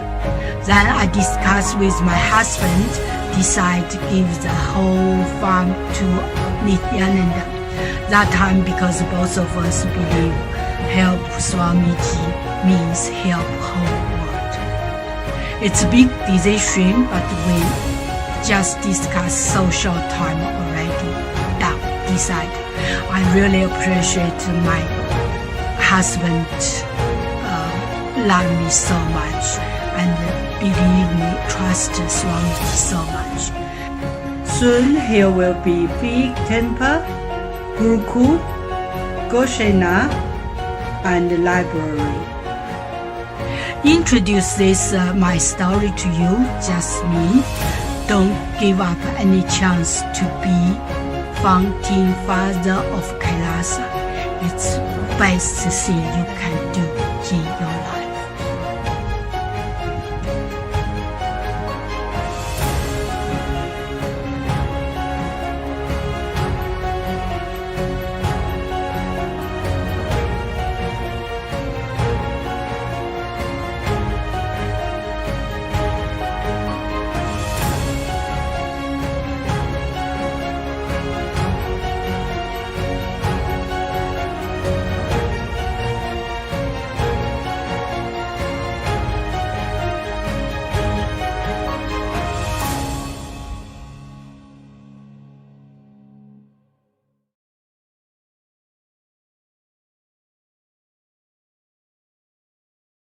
Just be alive for next 3 years. Don't die within next 3 years.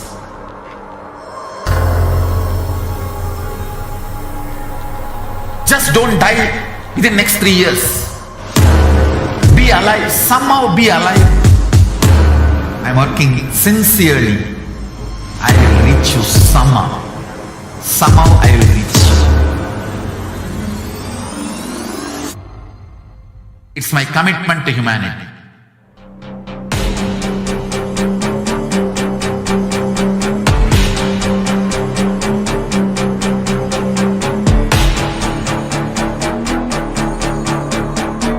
Just don't die within next 3 years. I will reach you wherever you are, whichever corner of the world you may be. I will reach you with enlightenment. You manifesting the space, state, powers, being Paramashiva. It is possible, and it is possible for you.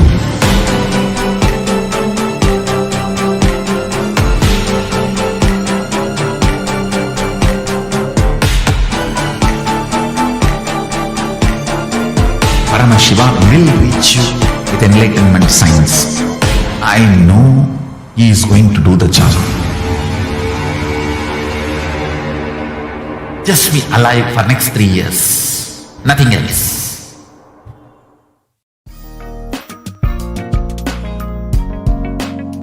We get you health.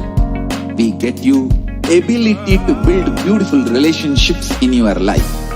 We get you direct spiritual support, and we make sure you become wealthy.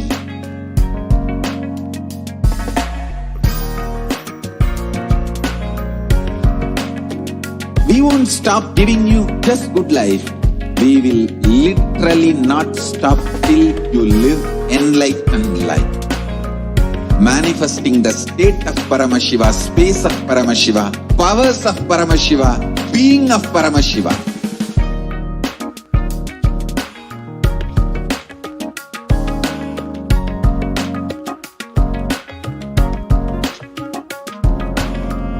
Whole world should become Kailasians. I want the whole world to know Hindus have something great to contribute to the world.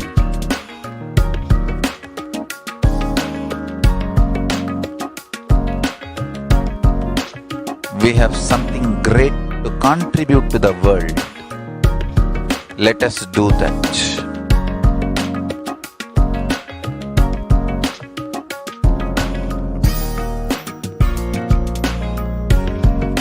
E-Kailasa is proper customized spiritual service helping you to identify your root patterns of suffering. We have perfected the science of helping every individual from every cultural, religious, nationality background.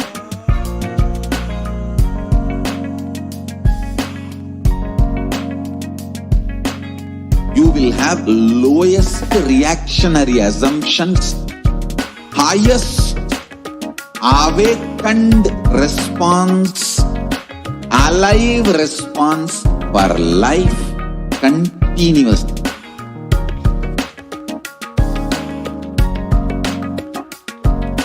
E-Kailasa is enlightenment ecosystem, literally enlightenment itself in your own home, wherever you are.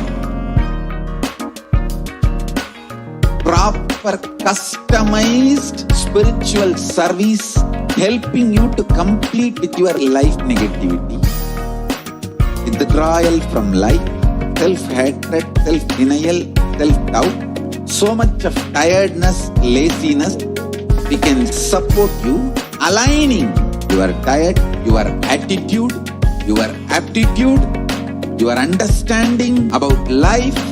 We can help you with everything.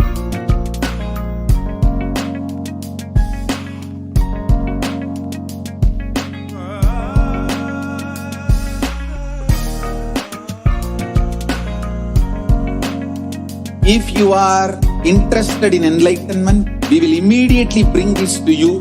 If you are not interested, we will explain the whole science, inspire you and make you interested in enlightenment time. We need to cater this enlightenment science to the whole world wherever they are, because enlightenment is the birthright of all human beings. Kailasa is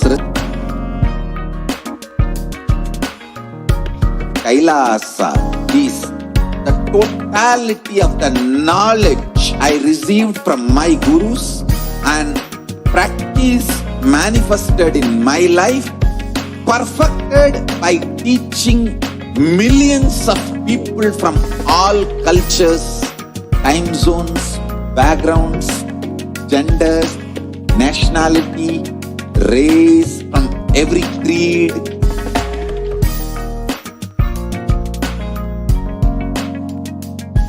So this absolutely perfected knowledge available to you, served to you in your home without even you moving out of your couch, free of cost.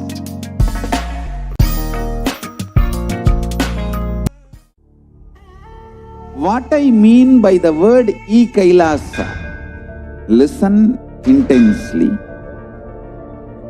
Enlightenment ecosystem, literally enlightenment itself in your own home, wherever you are.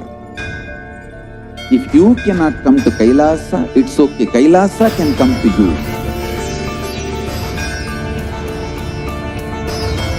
Kailasa coming to you is E-Kailasa.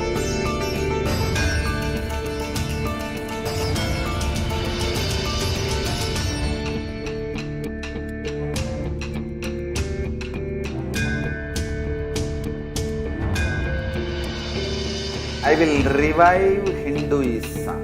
I am a Hindu revivalist, not by any revolution, but by evolution.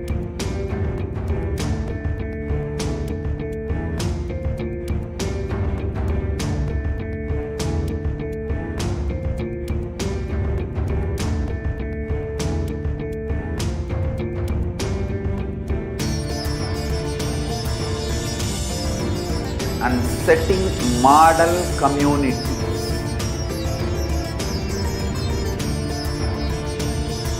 Kailasas, enlightenment ecosystems, Sarvanya Peethas all over the world.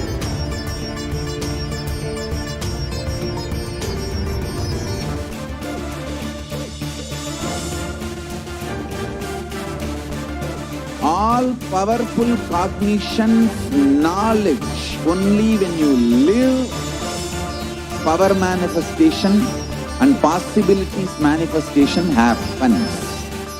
It's a fundamental truth.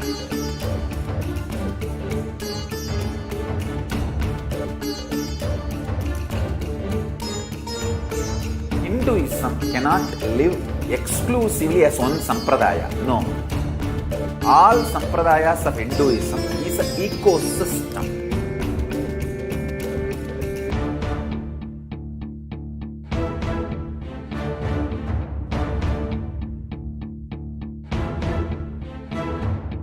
So don't keep quiet thinking that if one sampradaya is attacked, only that sampradaya is going to be affected.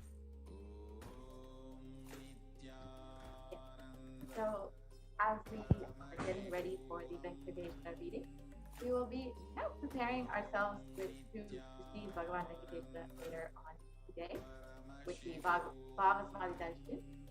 And in order to receive Bhagavan Venkateshwara, let us see how we can connect with Venkateshwara more deeply through the various offerings that we can make to Bhagavan Venkateshwara.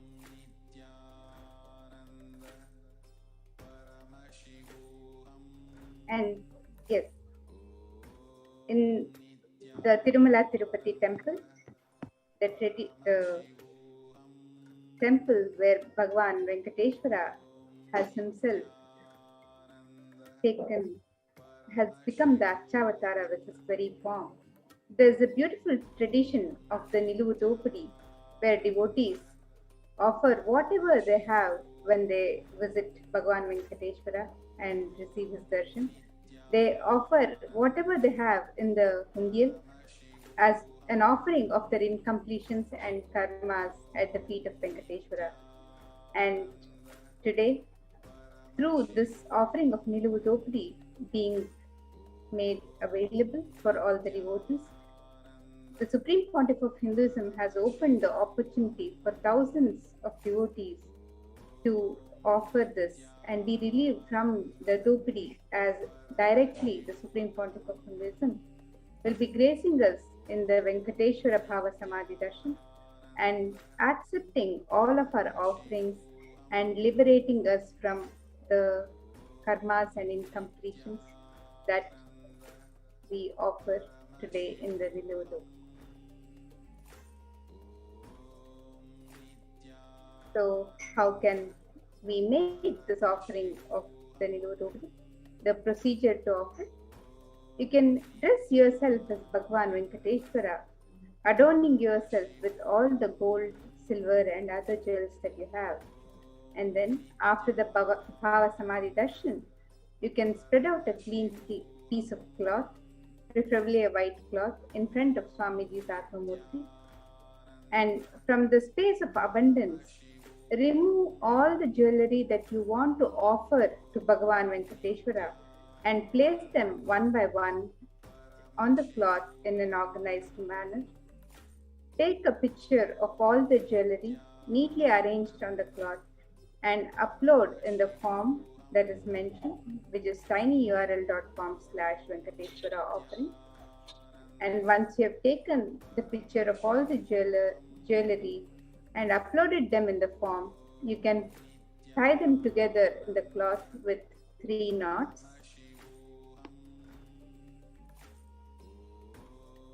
Place the cloth with the jewelry which you have tied together in your puja room or locker safely, and do not touch the cloth after you've put the 3 knots, as it contains the offering of all your karmas which you're offering at the feet of Bhagavan Venkateshwara. And you can ship the offerings to the address mentioned here.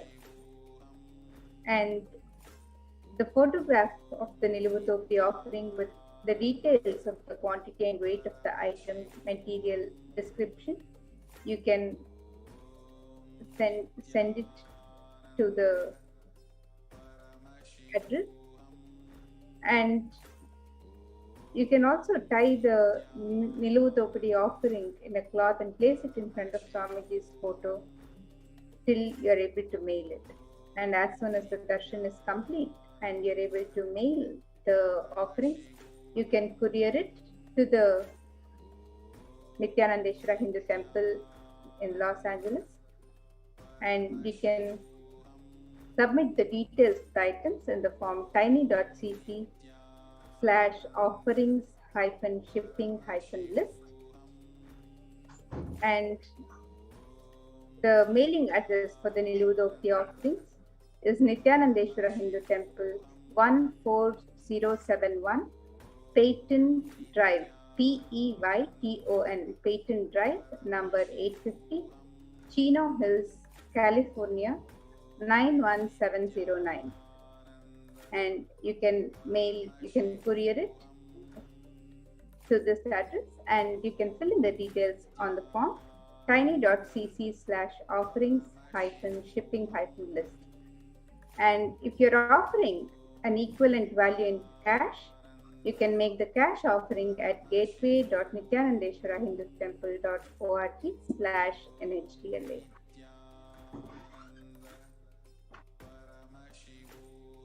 So the tradition of offering the Niluvu Thopadi it's a tradition of offering any amount and any item that you wish to offer.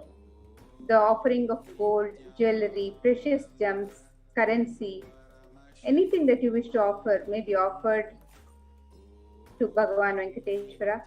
And the offering of the Niluvu Thopadi is believed to remove all the karmas of lifetimes as we drop the various attachments and we surrender ourselves at the feet of Bhagavan Venkateshwara.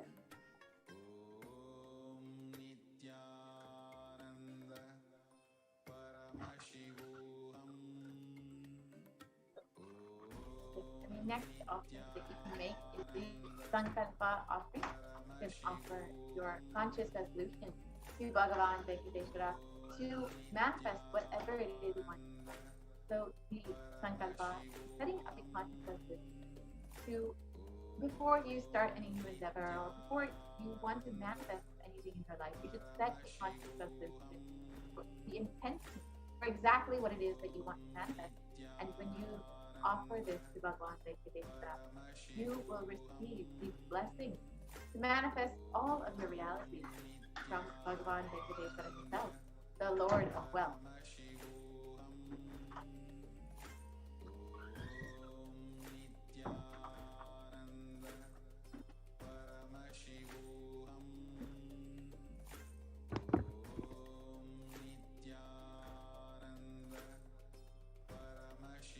The next offering to Bhagavan Venkateshwara, the traditional offering, is the offering of the Swarna Ashtotra Kasa, which is the offering of the gold coin inscribed with the 108 sacred names of Bhagavan Venkateshwara, of Srivari.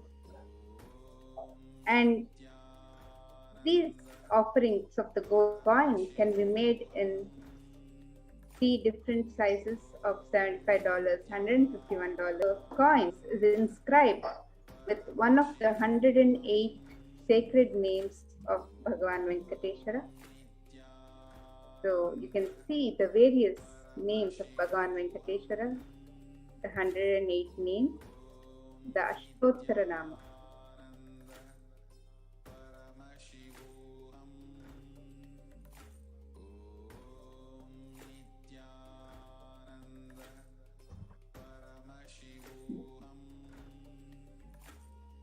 So you can make these offerings and make the conscious resolution also, and you can make the conscious resolution with your name and the name of your family members and offer Karnashtottara Kasu, the offering of the pure gold coins, and be blessed with to imbibe the divine qualities of Bhagavan Venkateshwara himself. this offering. Yes. And the next offering that we have is the Svarna Tulsi Patram. And Bhagavan Venkateshwara is the Supreme Lord and is causelessly merciful upon his devotees. So much so that even the poorest of men can offer him a little water and a flower in devotion, and thus please him. This is due to his affectionate dealings with his devotees. So you can offer a tulsi with the pure love to receive his grace forever. And just offering this tulsi patam, this golden tulsi leaf, with just your love and devotion will just melt you, and you will just receive all of the grace of Bhagavan Venkateshwara.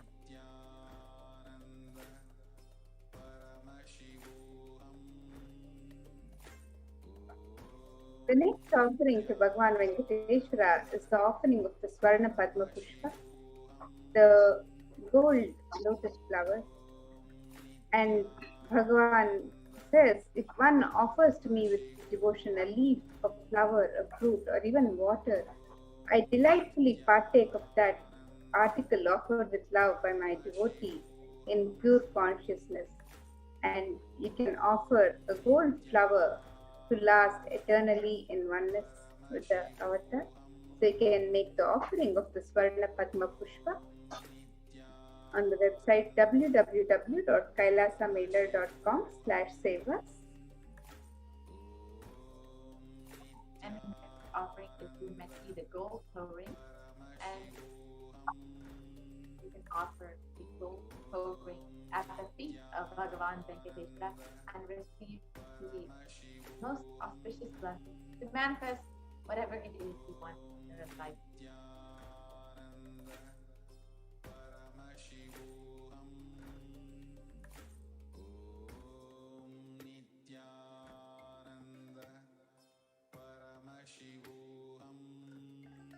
So the offering of the Abharana to Vishnu, the jingling anklets on the feet of Vishnu, the Abharana for the ankles, the toe rings on his feet, the bracelet on his arm, and the Abharana on his waist. So you can offer the toe ring for Venkateshwara to receive his blessings for a life of longevity and prosperity.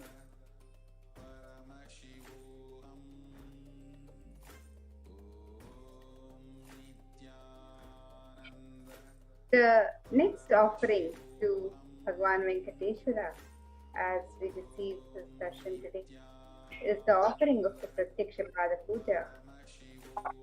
The Guru Gita describes the merit of offering, of worshipping Guru's feet. Vande Guru Padadvandvam Manmanaschittagocharam Vangmanaschittagocharam Shweta Rakta Prabhabhinnam Shiva Shaktyatmakam Param. And the meaning of this verse: I worship the Guru's 2 feet, which are within the reach of speech, thought, and contemplation, and which have different lusters, white and red, representing Shiva and Shakti. So this verse describes that this Guru's feet they represent both Shiva and Shakti. They have the powers of both Shiva and Shakti. And worshipping Guru's feet is one of the most sacred traditions in the Hindu tradition, that the devotee, the disciple, would cherish and want to offer as seva to Guru. It is considered one of the most sacred blessings. So you can offer the Pratyaksha Pada Puja to clear your karmas, remove any obstacles in the path of your enlightenment, express your gratitude and strengthen the feeling connection with Guru, manifest auspiciousness in all dimensions of life, health, wealth, and relationships. And you can make this offering on the website www.kailasamailer.com/sevas. The next offering is the Vastra Seva, the offering of sacred clothing to Bhagavan Venkateshwara. And this is a very beautiful offering in the Tirupati temple, where the Balaji Venkateshwara there wears the Sheshavastra, the very most beautiful, most well-made cloth is given to Bhagavan Venkateshwara, and it is called the Sheshavastra. And this is a very exciting opportunity for every devotee because he wears the cloth only once. So in the 365 days, he wears 365 different cloths. And each day, the devotees eagerly wait to be able to offer this clothing to Bhagavan Venkateshwara. And you only get one day of the year to offer this. Each devotee will only have the opportunity. And this is something that each devotee there holds so dear to them, because this is a very rare opportunity to offer this beautiful Sheshavastra to Bhagavan Venkateshwara.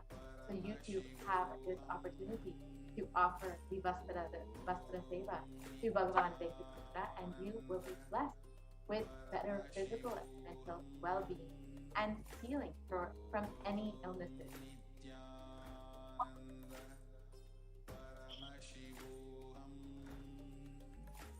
The next offering, the traditional offering that is offered to Guru, is the offering of the Guru Dakshina.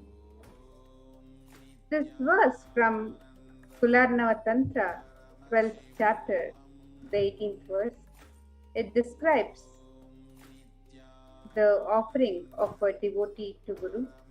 It says, Yatha dadati santushtaha prasanno varado manum tatha bhaktya dhana pranau gurum yatnena toshayet.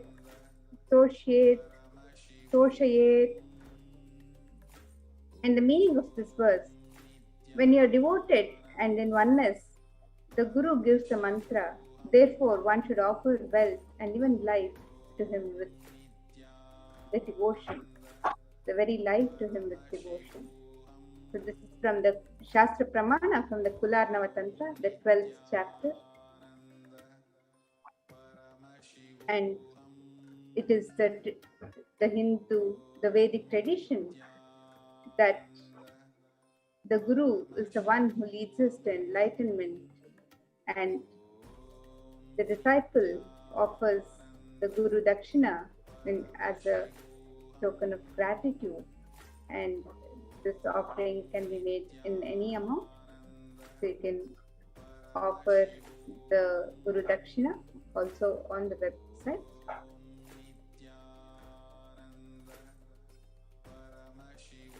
The next offering is the general donation, the e-hundi, and this is any donation at any capacity that you wish. So this is, of course, exactly what we do when we go to temple, any temple, and especially when you go to Tirupati. You always want to offer just a small donation out of your love, out of your gratitude and devotion for Bhagavan Venkateshwara happening in your life.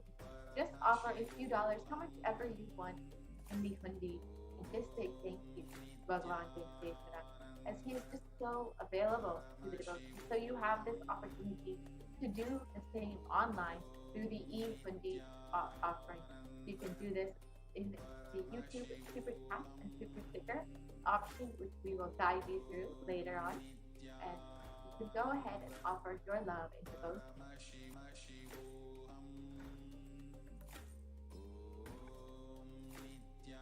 Here is a summary of the various offerings that you can offer to Bhagavan Venkateshwara as you prepare to receive his darshan today. You can offer the e-hundi in any amount and in multiple currencies. You can offer Nilu Dopadi, the offering of all your karmas of lifetimes. You can offer at the feet of Bhagavan Venkateshwara in the form of any jewelry, gems, any items that you wish to offer, or coins. The Nilu Dopadi offering can be in any form that you wish to offer to Bhagavan Venkateshwara. You can make the offering of the Sankalpa chanting, the offering of the conscious resolution. You can also offer the Swarna Ashtottara Kasu, the offering of the pure gold coin inscribed with the 108 names, each coin inscribed with one of the 108 names of Bhagavan Venkateshwara. You can make the offering of the Swarna Tulasi Patram, the gold Tulasi, and you can offer any number of leaves. You can offer the Swarna Padma Pushpam, the gold lotus flower. You can offer the Swarna Metti, the gold door-ring to Bhagavan Venkateshwara. You can also make the offering of the Pratyaksha Pada Puja and the Vastra Seva. So all of these offerings are available on the website, and you can make any of these offerings to the website. Now we'll see the link to the website where you can make the offerings. And if you have any questions on how to make the offerings on the website, you can always write to us on the YouTube chat as well, on the YouTube live chat, and we'll connect back with you to assist further.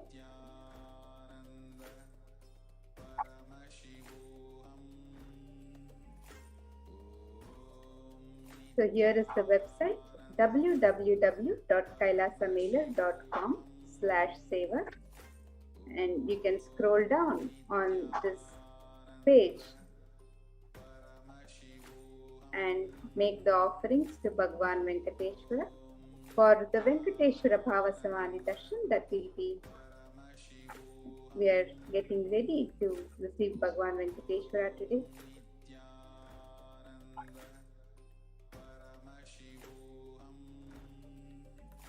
And you can also make the offerings of e-hundi in any amount that you would wish to. So the offerings for Bhagavan Venkateshwara you can make on the website on the link on step 2.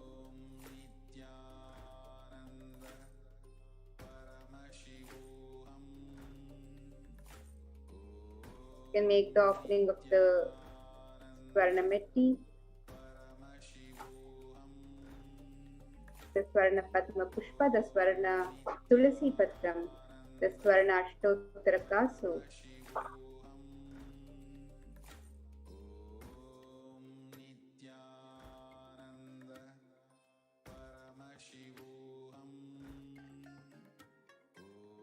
the Vastra Seva, the Pratyaksha Pada Puja. All of these offerings can be made on the website for Bhagavan Venkateshwara. And if you would like to make an intention to make an offering at a later date, you can make the intention on the form on step 1. And once you've made the offerings, you can fill out the details of the Sankalpa for yourself and your family members. You can fill out the names and the details for the Sankalpa, and your names will be chanted during the Puja and Archana to Bhagavan Venkateshwara as the rituals are offered to Bhagavan Venkateshwara in Adi Kailash, Sarvajna Pita. And now with this, the opportunity to offer your love and devotion to Bhagavan Venkateshwara through the YouTube Super Chat and Super Sticker option, as we stated earlier. We will now be guiding you through that. So it is a very simple process. You can go ahead and go to YouTube and visit Kailasa's HDH Nithyananda YouTube channel. And once you are there, you can go ahead and join as a member of the Kailasa HDH Nithyananda YouTube channel. It's a very simple process. Once you go to the YouTube channel, you will find the join button under any video. And once you click that, you will be directed to the various levels of e-Kailasa that you can see. And you can choose any level that you would like, whatever suits your needs. And once you go ahead and join as a member, you can select, here we go. So you can go ahead and click join. once you do that, you will be directed whichever one that suits you. You can go ahead and make your payment directly through YouTube. And once you click that, you will be have joined as a member of Kailasa's HDH YouTube channel, and you will be having access to all of the various exclusive content. Nithyananda Paramashivoham. Nithyananda Paramashivoham. Nithyananda Paramashivoham. Nithyananda Paramashivoham. Nithyananda Paramashivoham. Nithyananda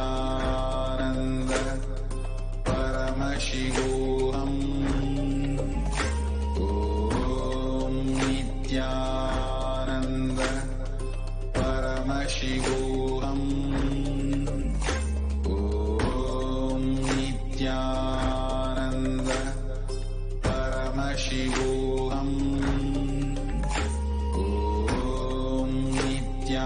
Nithyananda Paramashivoham. Nithyananda Paramashivoham. Nithyananda Paramashivoham. Nithyananda.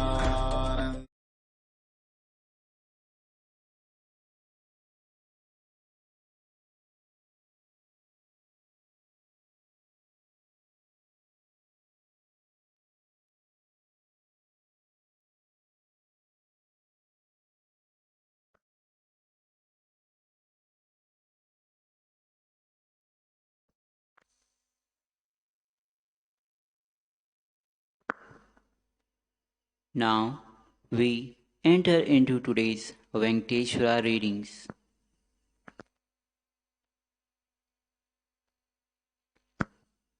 The first question is from Janice Mary Oxford from United States. Lord Venkateshwara, how can I lose anxiety that comes when I try to quit smoking? Please remove the obstacles that I may be healthy to manifest a secure life financially and emotionally. Thank you.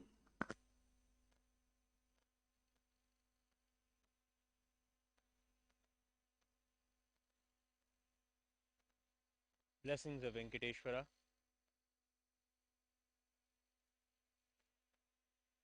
Just remember Swamiji, whenever you have this anxiety, see the Venkateshwara Bhavasamadhi Darshan. The anxiety will melt away. Venkateshwara will take care of you. Tathastu.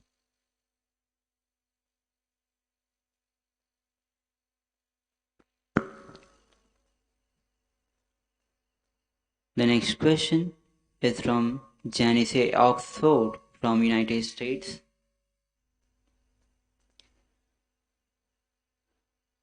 Lord Venkateshwara, I became quite anxious when I tried to smoke.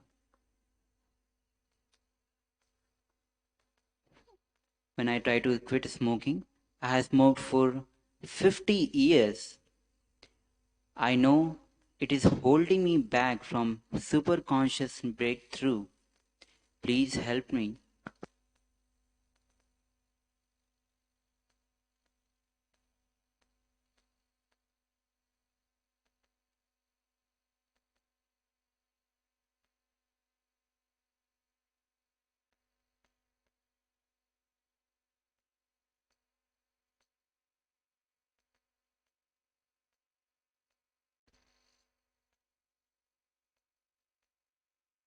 Blessings of Venkateshwara don't bring any anxiety, only bring deep awareness. Whenever you get into the habit, don't become anxious. Just bring deep love and awareness to your body. Bring deep love and sincere awareness to the happening of the body.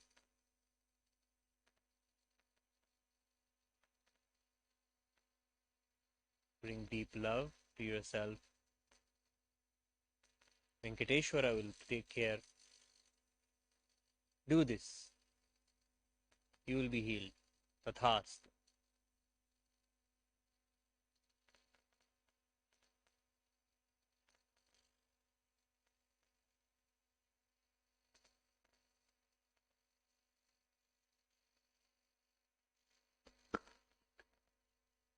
Next question is from Prabjot Singh Gill from Canada. Lord Venkateshwara, I haven't forgotten about you helping me to get out of this situation.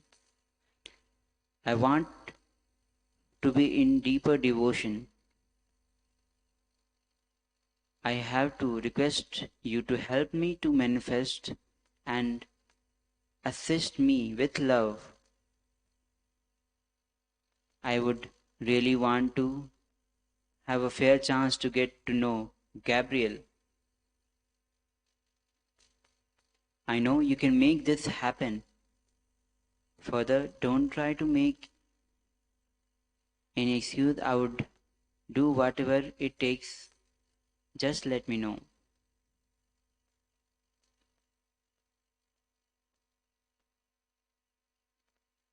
Blessings of Venkateshwara. Venkateshwara is with you. See the Bhavasamadhi Darshan in a calm, relaxed way.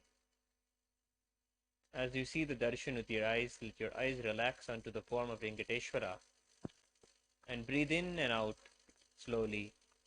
Breathe in and out the darshan of Venkateshwara. Tathastu. You will have what you want. Tathastu.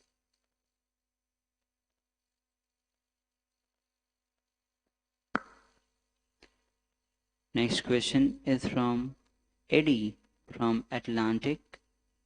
Dear Lord Venkateshwara, could you please stop that fellow from stealing my mother's house and family assets? Also keep him away from my mother's house and protect my mother. Gratitude.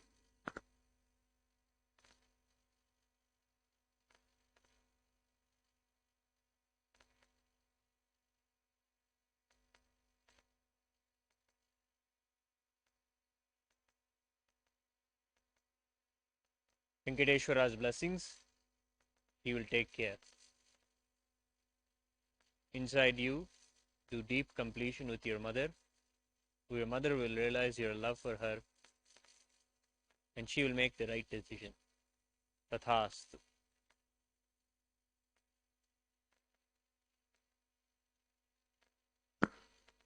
Next question is from M from Africa. Dear Lord Venkateshwara, which job should I do so that in next year I can pay the house rent, puja and education to my two sons? Sincere gratitude.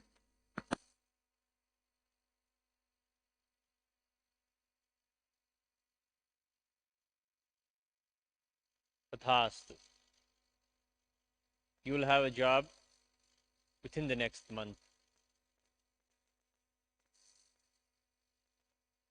Tathastu. Venkateshwara is with you. Tathastu.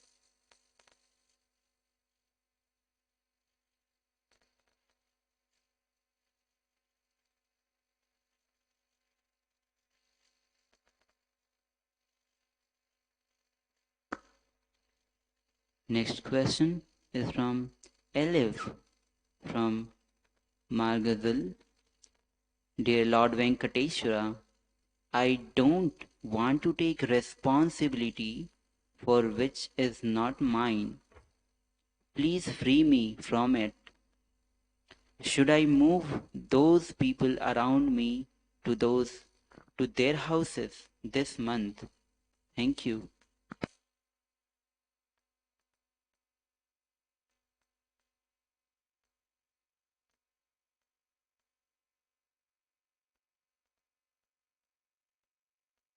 Venkateshwara's blessings, complete with the pattern of fear that you experience when it comes to the responsibilities you have.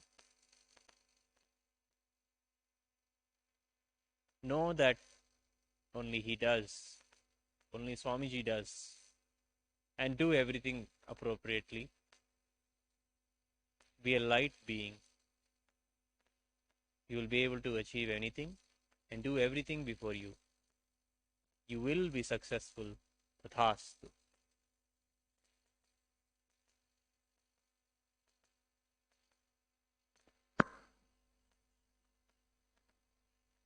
Next question is from Jocelyn Kalkar Dabidan from Guadalupe. Lord Venkateshwara, please bless me for resuming my work from tomorrow. Remove the pain and suffering that is registered in my system. Please protect my family and me from the black magic and witchcrafts. Remove it from our system. Gratitude.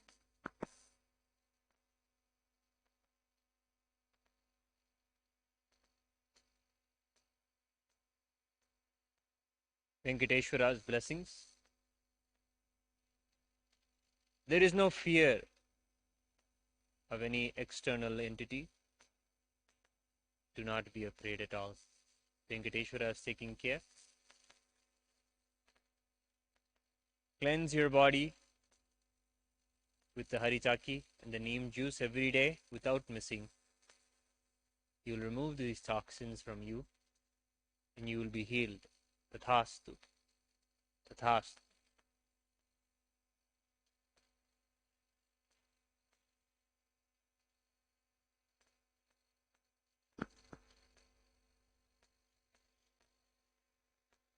The next question is from Annie Marie Karshu from France. Lord Venkateshwara, you said I will be in Egamonth.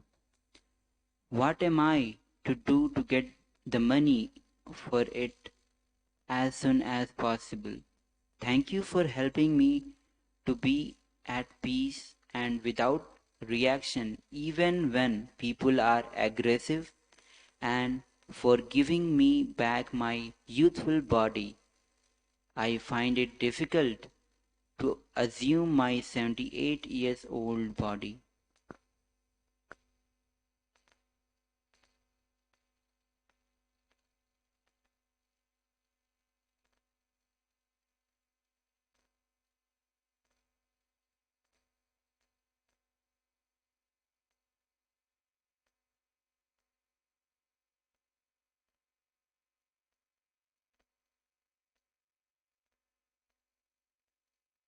Tathastu.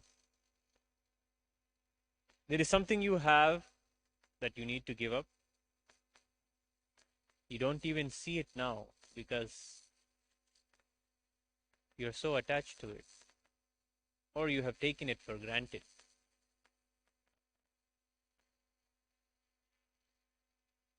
Your disattachment to this will give you the wealth that you need. Either it is a relationship or is a physical thing. Look deeply and you will find out, and the wealth will manifest. Surrender it at the feet of Swamiji with gratitude and love. Look forward to this. Tathastu.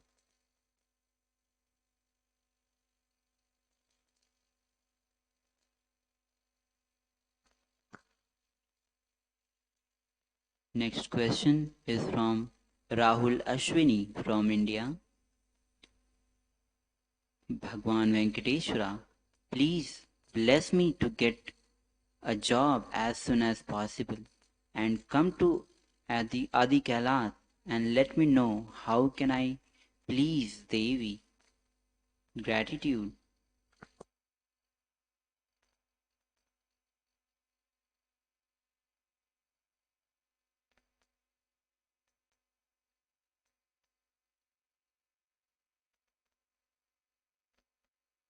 Come to Adi Kailas as soon as possible. Do not have conflicting desires. Being here, you will please Devi. Have her darshan for Navaratri. Worship her during Navaratri here. Tathastu.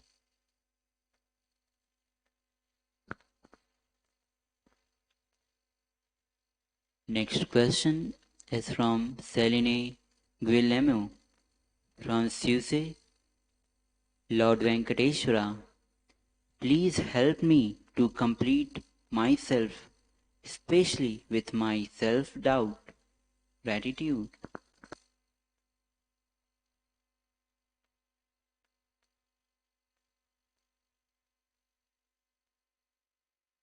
You will be complete.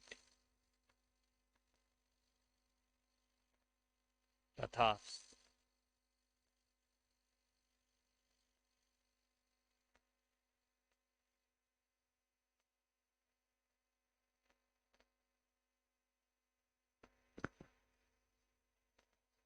Next question is from Ainars Abotins from Latvia. Sri Venkateshwara Swami, please bless me. Please bless me and Maris Gregorjevas with health, wealth, and resolve my financial issues regarding income.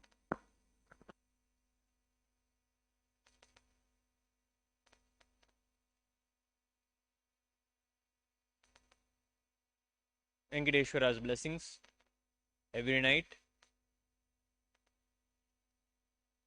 Surrender to Mahalakshmi all of your accounts. The more honest and transparent you are with Mahalakshmi, the more she will flow in your life. Every penny matters. Declare every penny movement to Mahalakshmi every night. And then only go to sleep.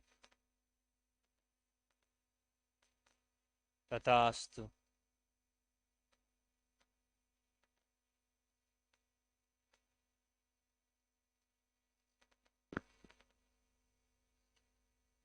Next question is from Prabhjot Singh Gill from Canada. Lord Venkateshwara, I really want to get enlightened and serve society for a better cause. May I please ask abundance of wealth? Can you please make it happen for me? Thank you.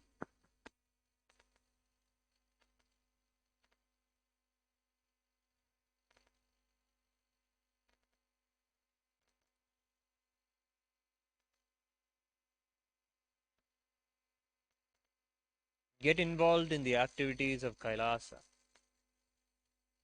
Put more time and effort and serve. And build Kailasa wherever you are.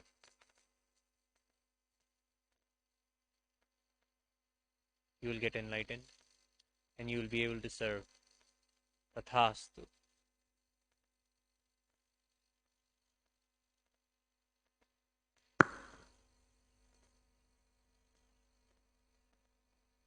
The next question is from Annie Marie Kasu from France. Lord Venkateshwara, please give me back my short-term memory and help me to get rid of SDHT and manifest powers. Gratitude.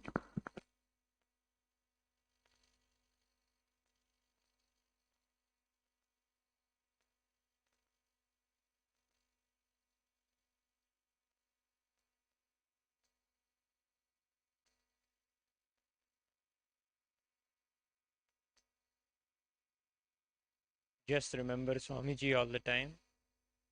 Continuously have him in your Ananda Gandha. You will remember what needs to be remembered. Tathastu.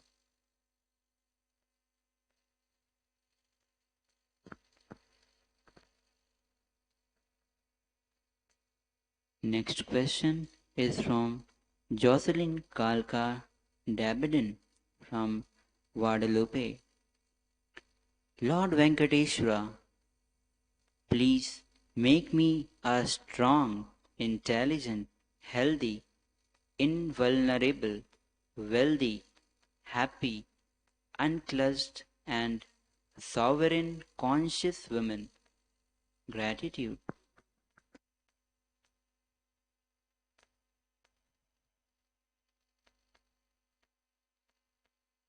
Tathastu.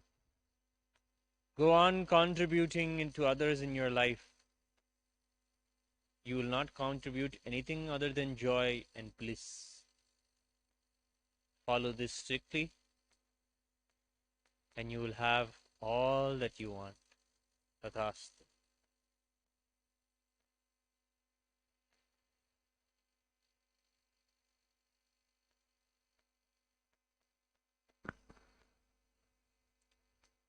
Next question is from Rahul from India. Lord Venkateshwara, please bless me with completion in relationships and give your blessings to get a job as soon as possible, and tell me how can I connect with you to get your blessings. And also, are you my Ishta Devata?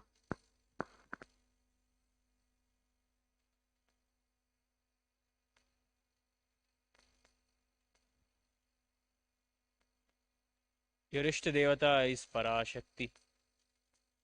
Connect with Venkateshwara in the Bhavasamadhi Darshan.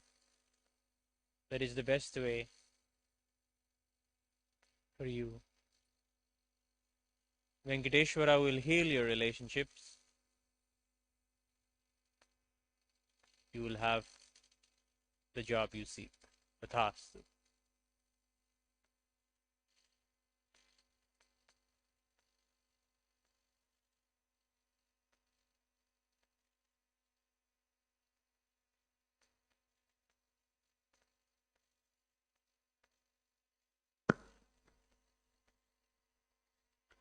The last question is from Chang Wang Wang from Taiwan. Lord Venkateshwara, when I can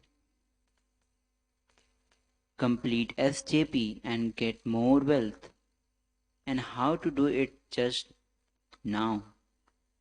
Thank you.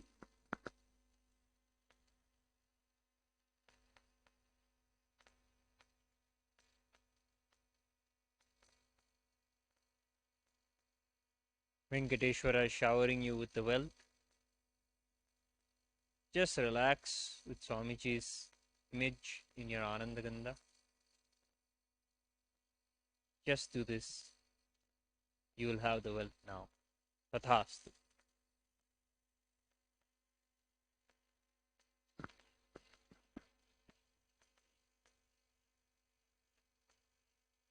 With this, we come to the conclusion of today's Venkateshwara readings. Thank you. Om Nithyananda Paramashivoham. Om Nithyananda Paramashivoham. Om Nithyananda Paramashivoham.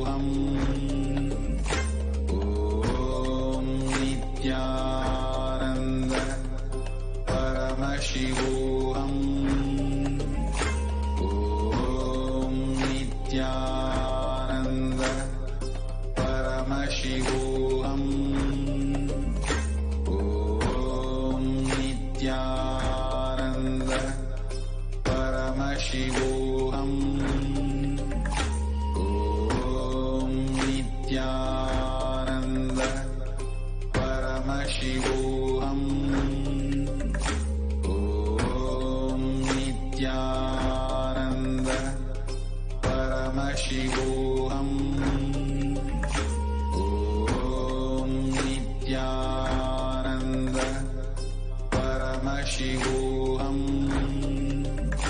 Om Nithyananda Paramashivoham. Om Nithyananda Paramashivoham. Om Nithyananda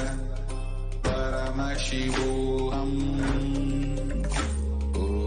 Om Nithyananda Paramashivoham. Om Nithyananda Paramashivoham. Om Nithyananda Paramashivoham. Om Nithyananda Paramashivoham. Om Nithyananda Paramashivoham. Om Nithyananda Paramashivoham. Om Nithyananda Paramashivoham. Om Nithyananda Paramashivoham. Om Nithyananda Paramashivoham. Nithyananda Paramashivoham. Om Nithyananda Paramashivoham. Om Nithyananda Paramashivoham. Om Nithyananda Paramashivoham. Om Nithyananda Paramashivoham. Om Nithyananda Paramashivoham. The readings that all of us just had. Let us now enter into the Bhavasamadhi Darshan preparations.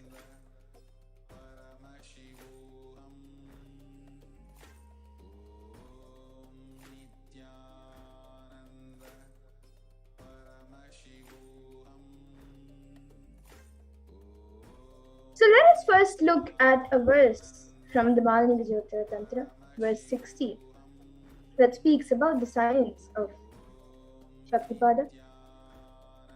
Katana Shaktipadatva Yadva Padavalokanat Prasadat Svaguro Samyak Prapyate Paramam Padam. And the translation for this verse is, by the enlightening teachings of the Guru, Katana, and the Shaktipada, the graceful transmission of the spiritual powers from the Guru, by looking at the sacred feet of the Guru, or by the complete flowing favor of the Guru, Prasad, the ultimate goal and space, Paramam Padam, is attained.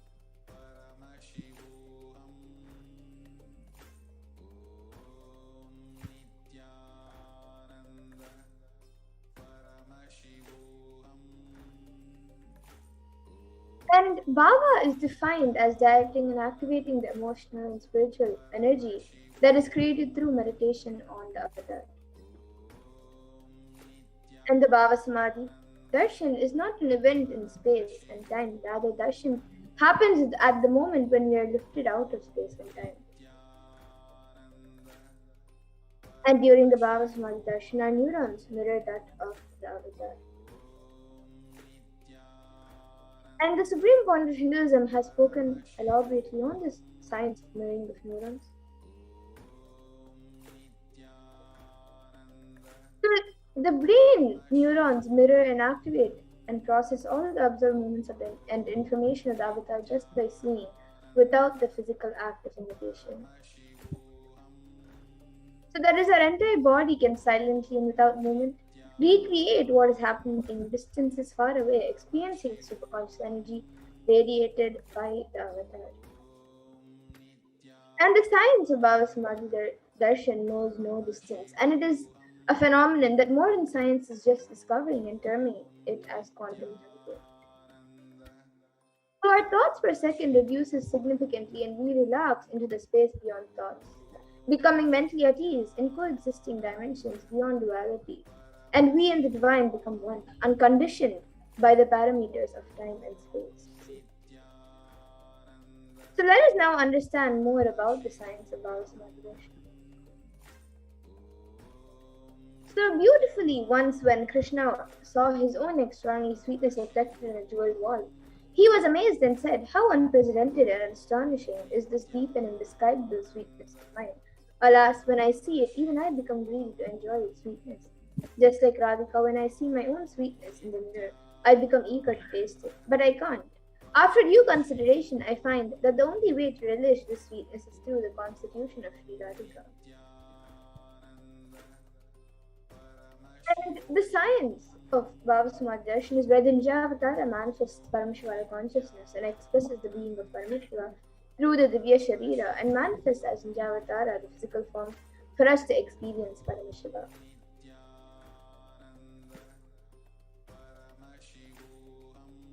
So here you can also see an example of how Devi Parashakti expresses the being of Radhareshwari and manifests as the Nijavatara to Devi Meenakshi.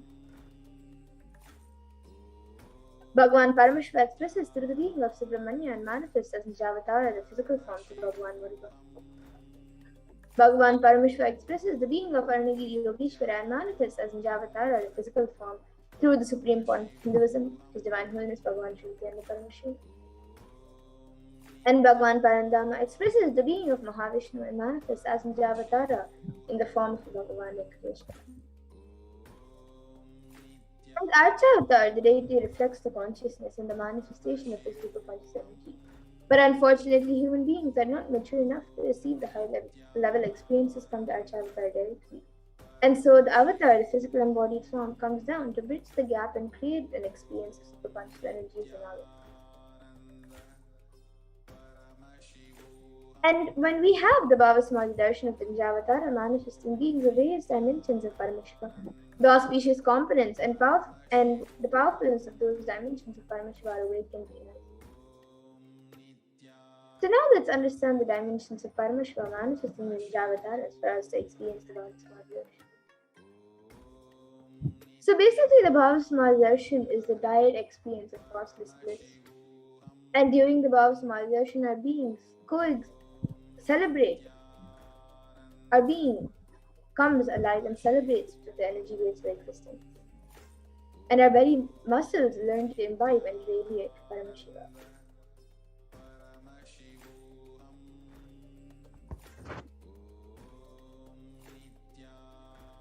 And the Bhavasamadhi Darshan is like a window, the infinite extent of consciousness, allowing us to glimpse the formless in a way that we can understand.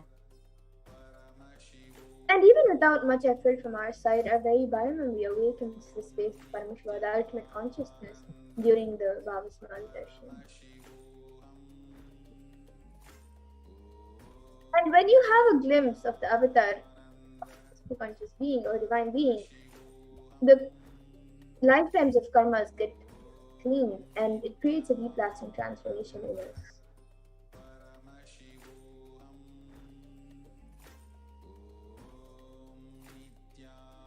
Gratitude enables the reflection of consciousness on all levels, physical, psychological, and ultimately the conscious level, Darshan meditation as a preparation helps us to fall into the space of gratitude. And it is during that time we drop the conscious resolution, the Satya Sankalpa of anything that we want or need in our life. Be ready to reflect the consciousness of Paramashiva. That is all you need to manifest the best for your life and the lives of the people around you. And even if the mandala, which the supreme point of Hinduism, manifesting Bhagavan Venkateshwara, initiates us into, and if that enters into your system, you will manifest powers and powerful cognitions 3 times more than you normally do.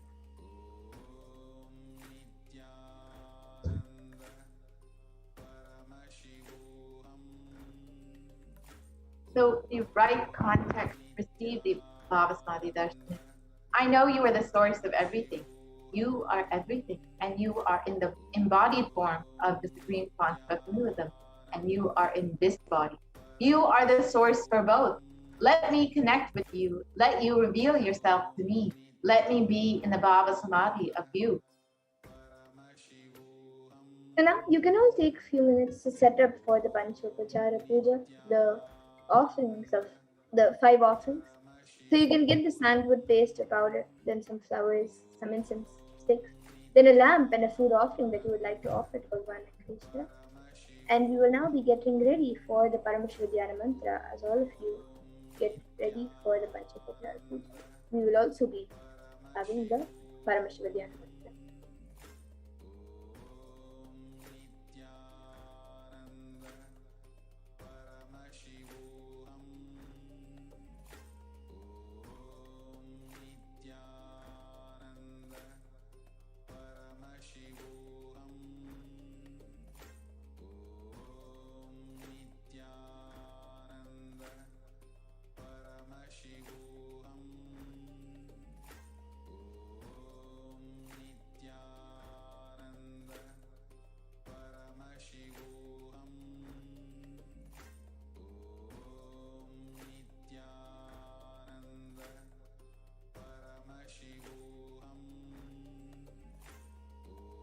So now let us enter into the Paramashiva mantra. Let us first understand what exactly the Paramashiva mantra is.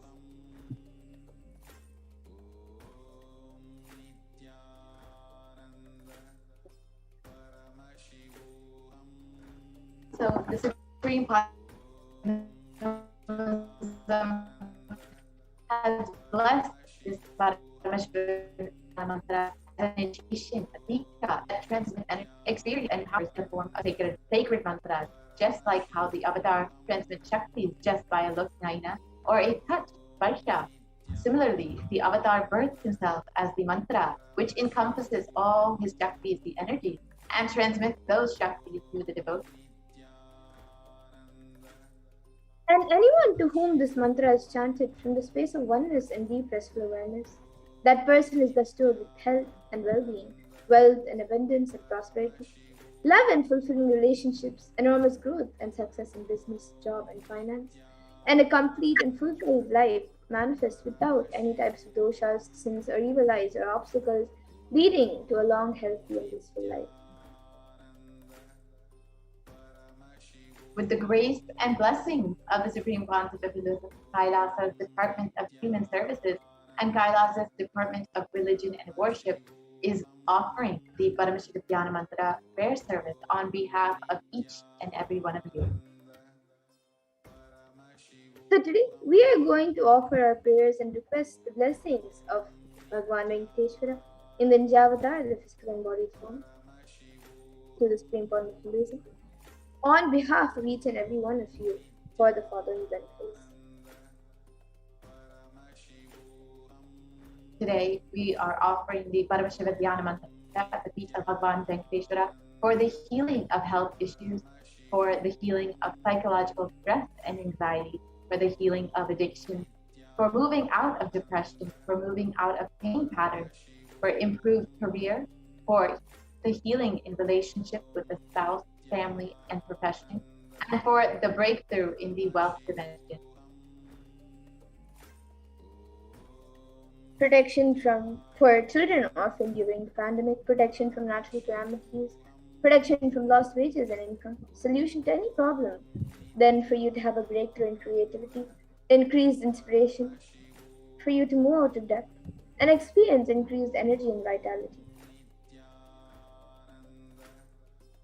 And we are offering this Paramashiva Dhyana Mantra prayer service for the healing from any insecurities, for the protection from any direct or indirect effects of the pandemic, for the leadership consciousness to be awakened, for the healing from any genetic or inherited disorders, and for experiencing completion in your muscle memory and biomemory. And ultimately for the grace, blessings, and protection of Supreme Confucianism to always be with you.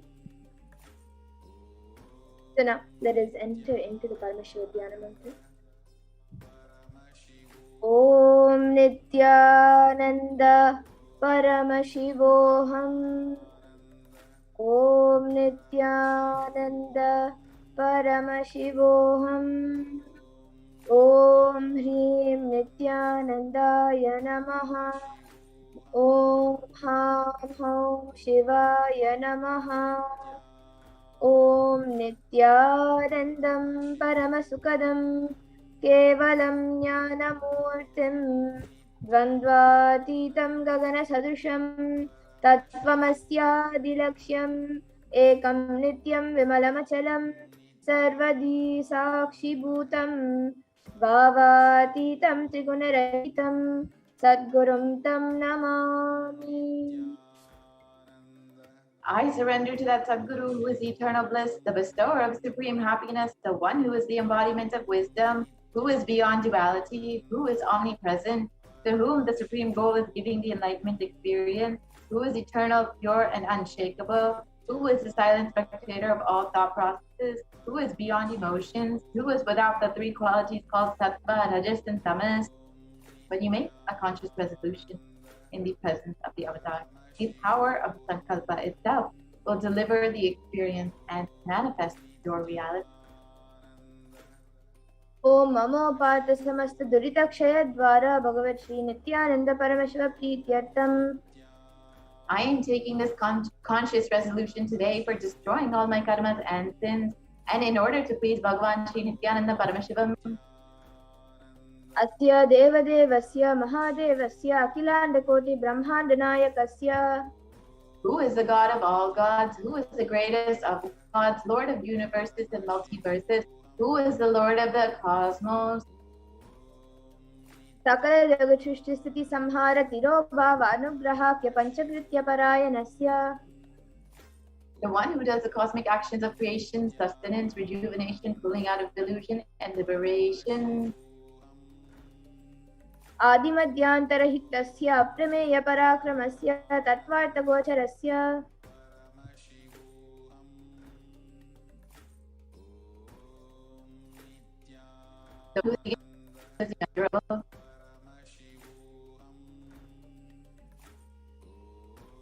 Akarokaramakaratmaka Pranavatmakasya Vrishabharudasya Mahadevasya Kamikadivatulanta Mahatantrakya Shaivagamaswarupasya Sakala Nigamaagamaswarupasya Shuddha Advaita Shaiva Swarupasya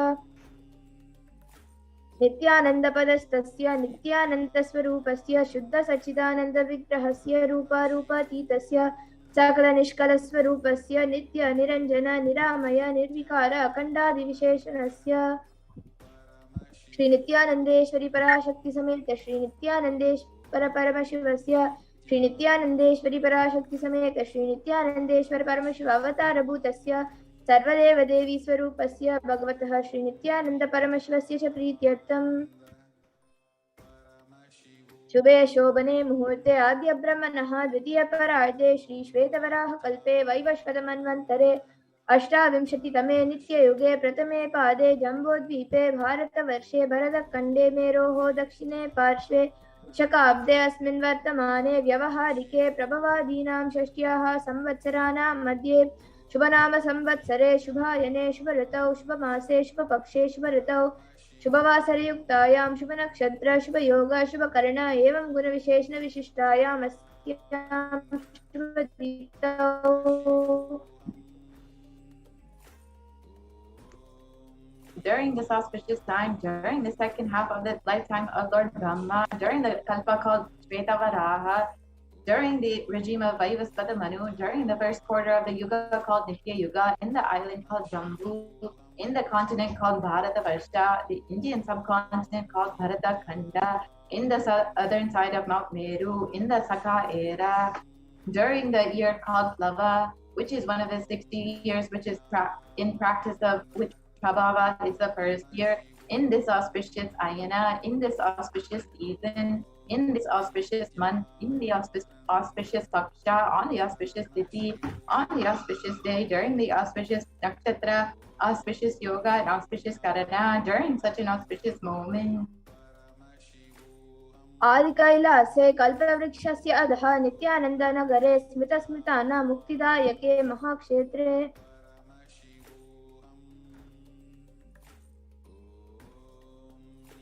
Now, we request all the participants, whether you are offering for yourself or someone else. If you are offering for a male, please chant the male names now. नामधेयस्य. Now, we request all the participants, whether you are offering for yourself or someone else. If you are offering for a female, please chant the female names now. नाम्न्याः च यजमानानाम् आवयोः सहकुटुम्बानां बन्धुवर्गाणां दायादिवर्गाणां मित्रवर्गाणां सोदरवर्गाणां समेषाम्. For all those who are participants, hosts, and me, with their families, relatives, inheritors, friends, brothers, and everyone. सर्वाभीष्टसिद्ध्यर्थं सर्वमङ्गलवाप्त्यर्थम् उत्तरोत्तरनवच्छिन्न स्थिरलक्ष्मीप्राप्त्यर्थम्. Always let there be all types of good and auspiciousness. Always let there be unbroken flow and steady flow of abundance, prosperity, and wealth. कुटुम्बे सर्वेषां सर्वाभीष्टसिद्ध्यर्थं चिन्तितमनोरथवाप्त्यर्थम्. Let the family always have all kinds of auspiciousness, and anything which is desired be fulfilled. समेषाम् आदिव्याधिनिवृत्त्यर्थं समेषां शिरादिपादपर्यन्तं विद्यमानानां समेषु अङ्गेषु जनिष्यमान सकलविध नानाविधरोगाणां यपोहायतं तद्वारा आरोग्यदृढगात्रवपुसिद्ध्यर्थम्.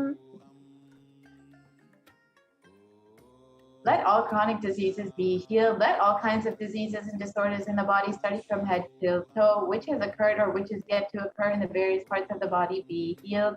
Let a strong, diseaseless, healthy, handsome, and graceful body be obtained. समेषां परैः कर्तृभिश्च कृतकरिष्यमाण सकलविध मन्त्र तन्त्र यन्त्र विषचूर्ण आभिचार स्तम्भन मारण उच्चाटन विद्वेषण वशीकरणादि मन्त्रिकप्रयोगेभ्यः रक्षणप्राप्त्यर्थं तद्वारा समेषां सर्वाभीष्टसिद्ध्यर्थम्.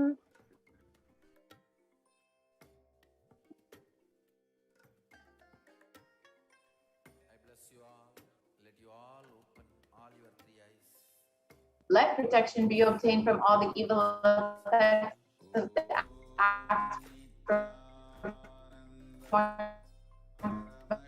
by people either in the past or yet to be performed in the future, killing a person through vomiting and diarrhea, upsetting and ruining the health, poisoning, hypnotizing, and etc. अपमृत्युदोषनिवृत्त्यर्थं कालमृत्यु अकालमृत्यु दुर्मृत्युनिवृत्त्यर्थम्. Let all the doshas, ill effects related to death, like destined death, unnatural death, fatal death, be removed. समेषाम् अन्तर्दृष्टि बहिर्दृष्टि क्रूरदृष्टि व्यापारदृष्टि अनुकूलदृष्टि प्रतिकूलदृष्टि इत्यादि सकलविध दृष्टिदोषनिवृत्त्यर्थम्. Let all the effects of evil eyes from known and unknown sources, effects of cruelty-filled eyes, the evil eyes of business enemies, effects of evil eyes of people who may project as if they are our well-wishers, and the effects of the evil eyes of the people who are against our well-being be removed. समेषाम् अन्तःशत्रु बहिःशत्रु क्रूरशत्रु व्यापारशत्रु अनुकूलशत्रु प्रतिकूलशत्रु इत्यादि सकलविध शत्रुबाधनिवृत्त्यर्थम्.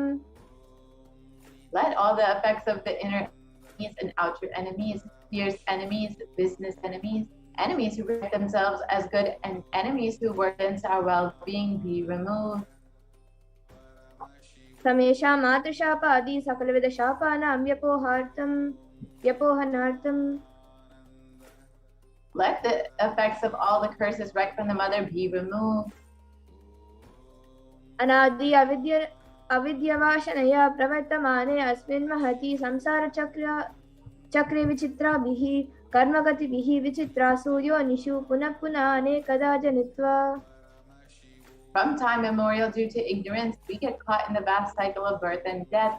Due to the effects of our action, we take birth again and again in various bodies, which is quite strange. केनापि पुण्यकर्म विशेषेण भगवतः श्री नित्यानंद परमेश्वरस्य अपरिमितया कृपया इदानीन्तन मनुष्यजन्म प्राप्तवताम्. Yet, due to some good action, with the extreme and immeasurable compassion and grace of Bhagavan Sri Nithyananda Paramashivam, we have been blessed with a human body. समेषामिह जन्मनि पूर्वजन्मनि जन्मान्तरेषु सर्वैः कृतानां शिवनिन्दा देवी निन्दा गुरुनिन्दा दोषव्यपोहार्थं शिवापराध देव्यापराध गुरुपराध दोषव्यपोहार्थम्. Any kind of abuse we may have done to Paramashiva, Shakti, and Guru in the present birth, past birth, or in any of the births be removed. Any kind of crimes, offenses committed against Paramashiva, Parashakti, and Guru be removed. ब्रह्महत्या सुरापान स्वर्णस्तेय गुरुतल्पगमन तत संसाराज्ञ पंचमहापातकादि समस्त पाप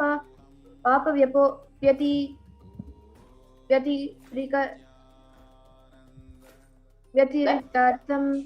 Of ramen, drinking prohibited alcohol, stealing gold, having illicit relationship with Guru's wife, one's own mother, elder sister, and other such motherly figures, and associating with those people who have committed one or other above mentioned crimes be removed.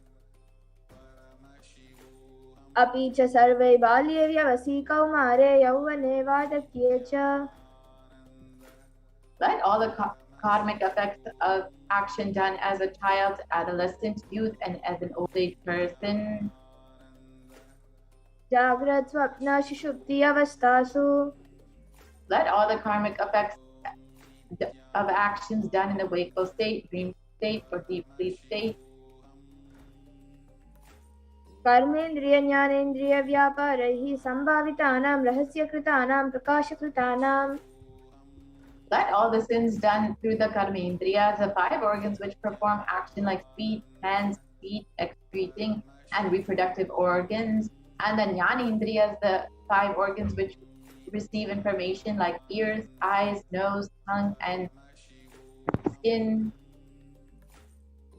अतिपादकानां उपपादकानां संकलीकरणानां मलिनीकरणानां अपात्रीकरणानां जातिभ्रंशकानां प्रकीर्णितानाम् एवं नवानां नवविधानां बहूनां बहुविधानां सर्वेषां पापानां सद्यः. Let the sins which were done openly or secretly, the greatest of the great sins, minor of the minor sins, multiple sins, sins like raping a woman, unjustifiable sin, sin of destroying the caste system, narrow-minded sins, and such 9 types of sins and 9 types of sins, and more sins and more types of sins be removed immediately and instantly. अपनोदन द्वारा समस्त मंगल प्राप्त्यर्थम शिव भक्ति देवी भक्ति गुरु भक्ति सिद्ध्यर्थम परमशिवत्व परमेश्वर स्थिति परमशिव शक्ति सिद्ध्यर्थम. Through the removal of sins, let us be showered with all the auspiciousness, and let Paramashiva Bhakti, Devi Bhakti, and Guru Bhakti be obtained. Let the state of Paramashiva, the space of Paramashiva, and powers of Paramashiva be obtained. कुटुम्बे सर्वदा सन्मंगल प्राप्त्यर्थम अन्योन्य प्रेम विवृद्ध्यर्थम पूर्णत्व सिद्ध्यर्थम सर्वपरिवृत्त्यर्थम. Let the whole family always be showered with all the auspiciousness. Let the mutual love bloom among all the people. Let completion happen. Let all the mishaps be removed. क्षिप्रारोग्य आरोग्यवाप्त्यर्थम आयुरभिवृद्ध्यर्थम. Let a healthy body be obtained instantly and immediately. Let longevity be bestowed. व्यापारे उद्योगे च सर्वजन वशीकरणार्थम तद्वारा उन्नतोन्नतस्थान प्राप्त्यर्थम. Let your charisma impress everyone in business and job, and through that let you attain the best of the best position.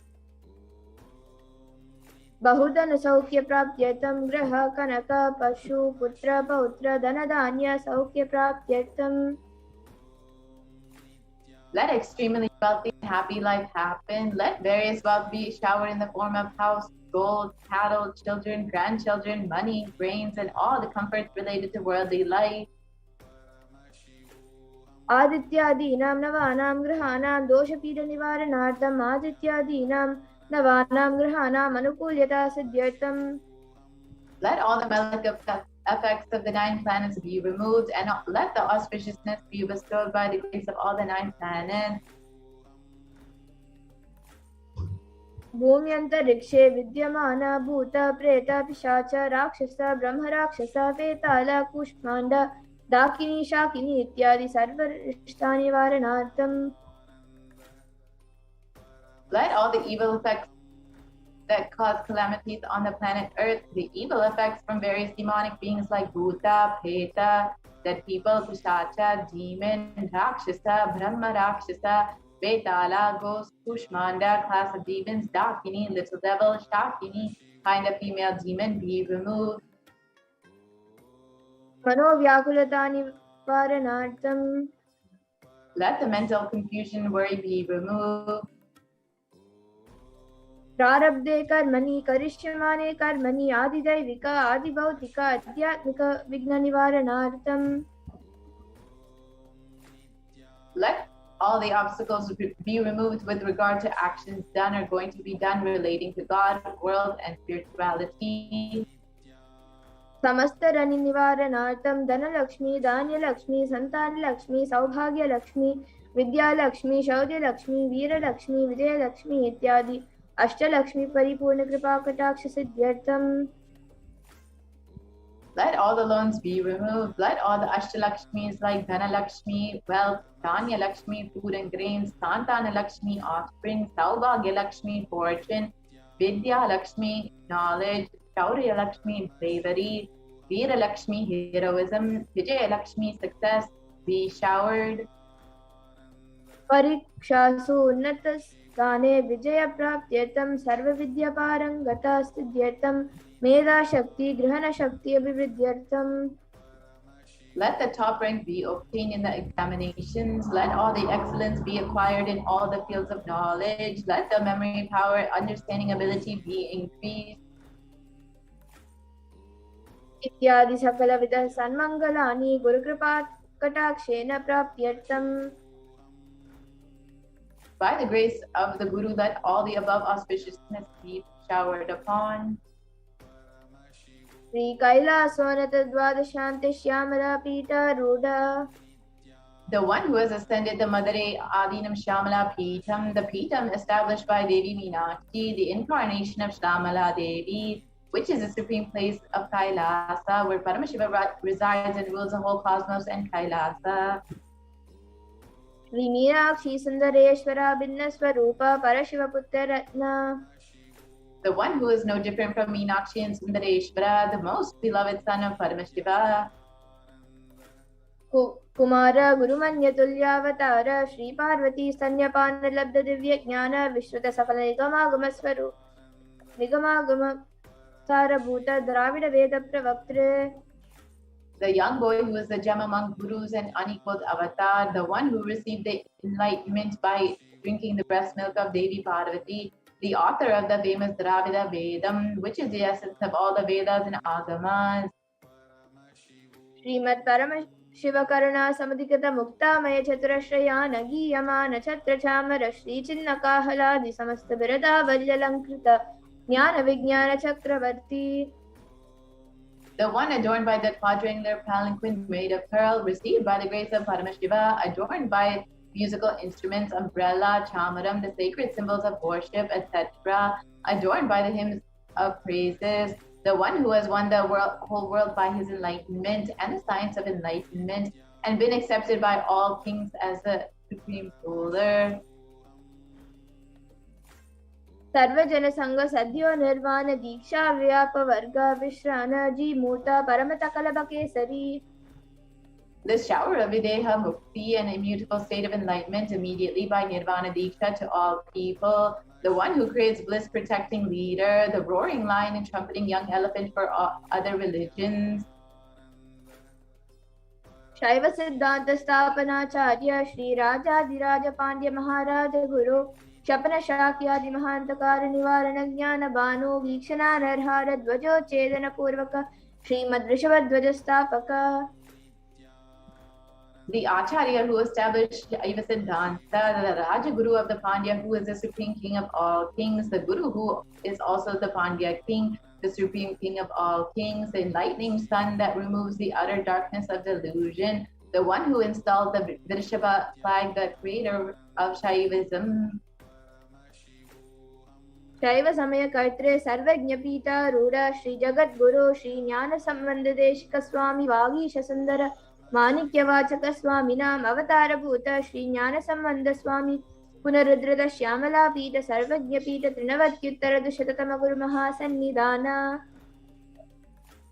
The one who is the ruler of the Sarvajna Pita, the seat of omniscience, O the avatar of such with above mentioned attributes, the Guru of the whole world, Shri Jnana Sambandha Deshika Swami, Apsar Sundara Manikavachaka Swami, O the ruler of the kingdom of enlightenment, the Shamala Pita Mahasamsthana, which was revived by Jnana Sambandha Deshika Swami, O the one who has ascended the seat of omniscience, the 293rd Guru Mahasannidhana. Arunagi Yogishwara Paramparagata Arunachara Sarvajna Pita Guru Mahasannidhana.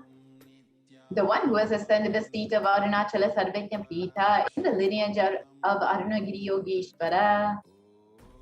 Kailasa Paramparagata Kanchi Kailash Sarvajna Pita Trayastrim Shaduttara Dushatatama Guru Mahasannidhana. The one who has ascended the seat of Kanchi Kailasa Sarvajna Pita as a 33rd Guru Mahasannidhana in the lineage of Kailasa.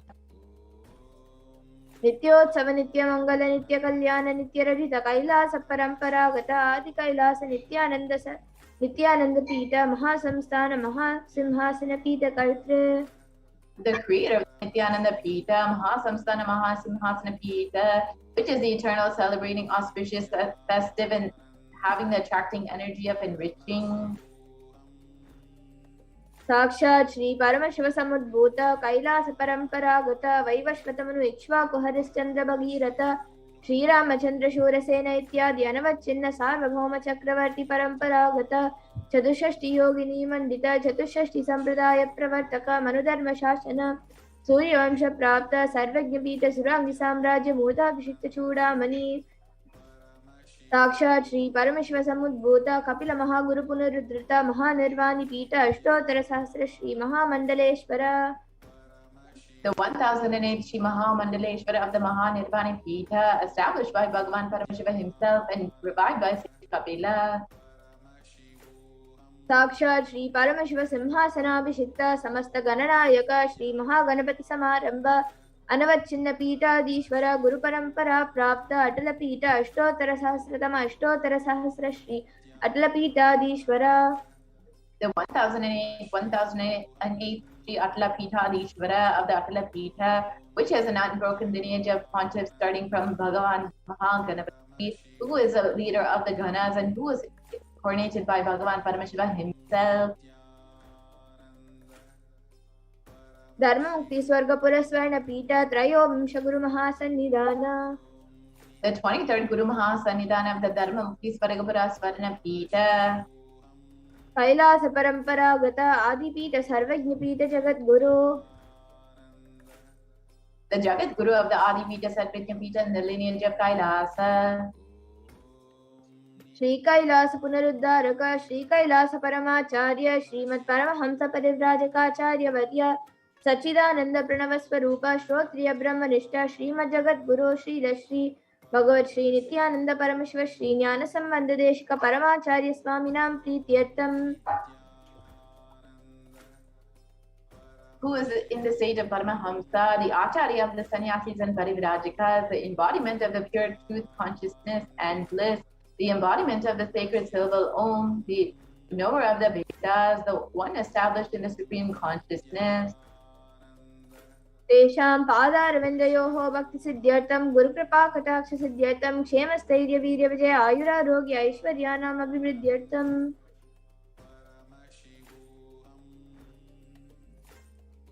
धर्मार्थकाममोक्षचतुर्विधफलपुरुषार्थसिद्ध्यर्थं समस्तदुरितोपशान्त्यर्थं समस्तमङ्गलावाप्यर्थं भगवत् Shri Nityanand परमेश्वर प्रसादेन सकुटुम्बस्य ज्ञानवैराग्यजीवन्मुक्तिप्राप्त्यर्थं श्री नित्यानन्देश्वरी पराशक्ति समेत श्री नित्यानन्देश्वर परमशिवस्य श्री नित्यानन्देश्वरी पराशक्ति समेत श्री नित्यानन्देश्वर परमशिव अवतारभूत सर्वदेव देवी स्वरूपस्य भगवतः श्री नित्यानन्द परमशिवस्य च ध्यान षोडशोपचार सर्वोपचार अर्चनाराधना पूजां प्रार्थनां करिष्ये। ॐ आनन्दगन्धनिलयाय नमः। ॐ भवरोगभेषजाय नमः। ॐ कल्पतरवे नमः। ॐ पशुपतये नमः। ॐ पाशविमोचकाय नमः। ॐ ईप्सितफलदायकाय नमः। ॐ भाग्यवृत्तिपरिवर्तकाय नमः। ॐ आदिव्याधिविनाशकाय नमः। ॐ समस्तकल्याणगुणान्विताय नमः। ॐ विरधिपुरीशाय नमः। ॐ श्री कैलासपतये नमः। ॐ शिवशक्त्यैक्यस्वरूपाय नमः। ॐ ह्रीं नित्यानन्दाय नमः। ॐ हां हौं शिवाय नमः। ॐ श्री नित्यानन्देश्वरी पराशक्ति समेत श्री नित्यानन्देश्वर परमशिवाय नमः।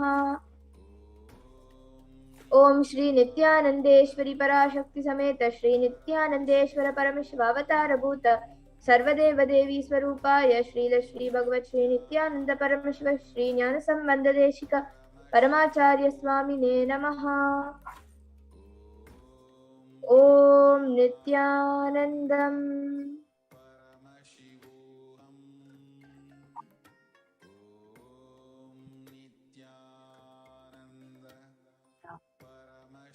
In this space, let us now get ready to receive Bhagavan Venkateshwara, manifesting through the Nijavatara of the Supreme Consciousness. Sit with your head, neck, and spine in a straight line. Inhale deeply and exhale deeply, chanting the Mahavakya. Om Nithyananda Paramashivoham. Om Nithyananda Paramashivoham. Om Nithyananda Paramashivoham.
Yes.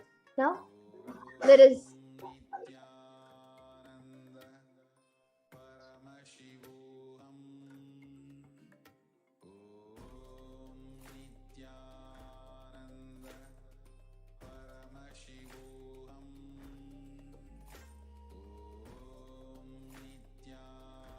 Now, let us get into the Panchopachara Puja. Please take the sandalwood paste in your hands and offer it to Bhagavan Venkateshwara along with the mantra. Om Gandhadvaram Duram Darsham Nityapushtam Karishiniim Ishwarigum Sarvabhutanam Tanihopakvare Shriyam Gandhandarayami.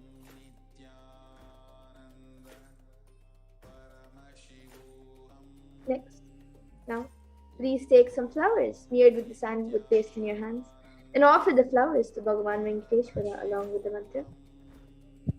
Om Yopam Pushpam Veda Pushpavan Prajavahan Pashuman Bhavati Chandrama Vapam Pushpam Pushpavan Prajavahan Pashuman Bhavati Ya Evam Veda Yopam Ayatanam Veda Ayatanavan Bhavati Pushpai Pujayami. Now, please take the lit incense sticks in your hands and slowly wave it towards Bhagavan Venkateshwara along with the mantra, and please ring the bell as you do so. Om Durasi Durvadurvantam Durvatanyo Osman Durvatitam Durvayam Vayam Durvamastvam Devanamasi Sasnitamam Papritamam Jushtatamam Manhitamam Devahutamam Damasirha Veddanam Trigumhasvamahva Mitra Satva Chakshusha Prekshema Birma Samvikta Matva Higum Shisham Dupamagrapayami.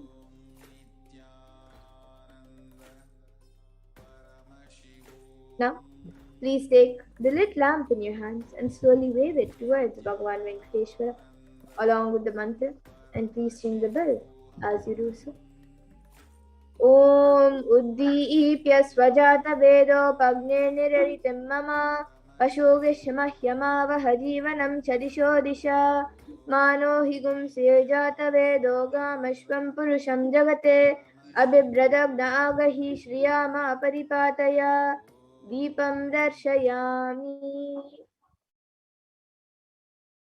And now, take a uddarani of water and hover it in a clockwise over the Naivedyam and offer the water to Bhagavan Venkateshwara along with the mantra. Please ring the bell as you do so. Om Madhuvatarayate Madhuksharanti Sindavaha Madvirna Santoshatihi Madhunaktamutoshasi Madhumadparti Vagum Rajaha Madhudyorastana Pita Madhumano Vanaspatir Madhumagum Mastu Suryaha Madhirgavo Bhavantunaha Madhu Madhu Madhu Naivedyam Nivedayami. And now, please take the aarti in your hands and slowly wave it towards Bhagavan Venkateshwara along with the mantra. And please ring the bell in your hands as you do so. Om Rajadirajaya Prasahya Sahine Namo Vayam Vai Shravanaya Kurmahe Same Kaman Kama Kamaya Mahyam Kameshwaro Vai Shravano Dadato Kuberaya Vaishravanaya Maharajaya Namaha Karpura Gauram Karunavataram Samsarasaram Bhujagendraharam Sada Vasantam Hridayarvinde Bhavam Bhavani Sahitam Namami Bhavam Bhavani Sahitam Namami Bhavam Bhavani Sahitam Namami Karpura Nirajnam Sandarshayami.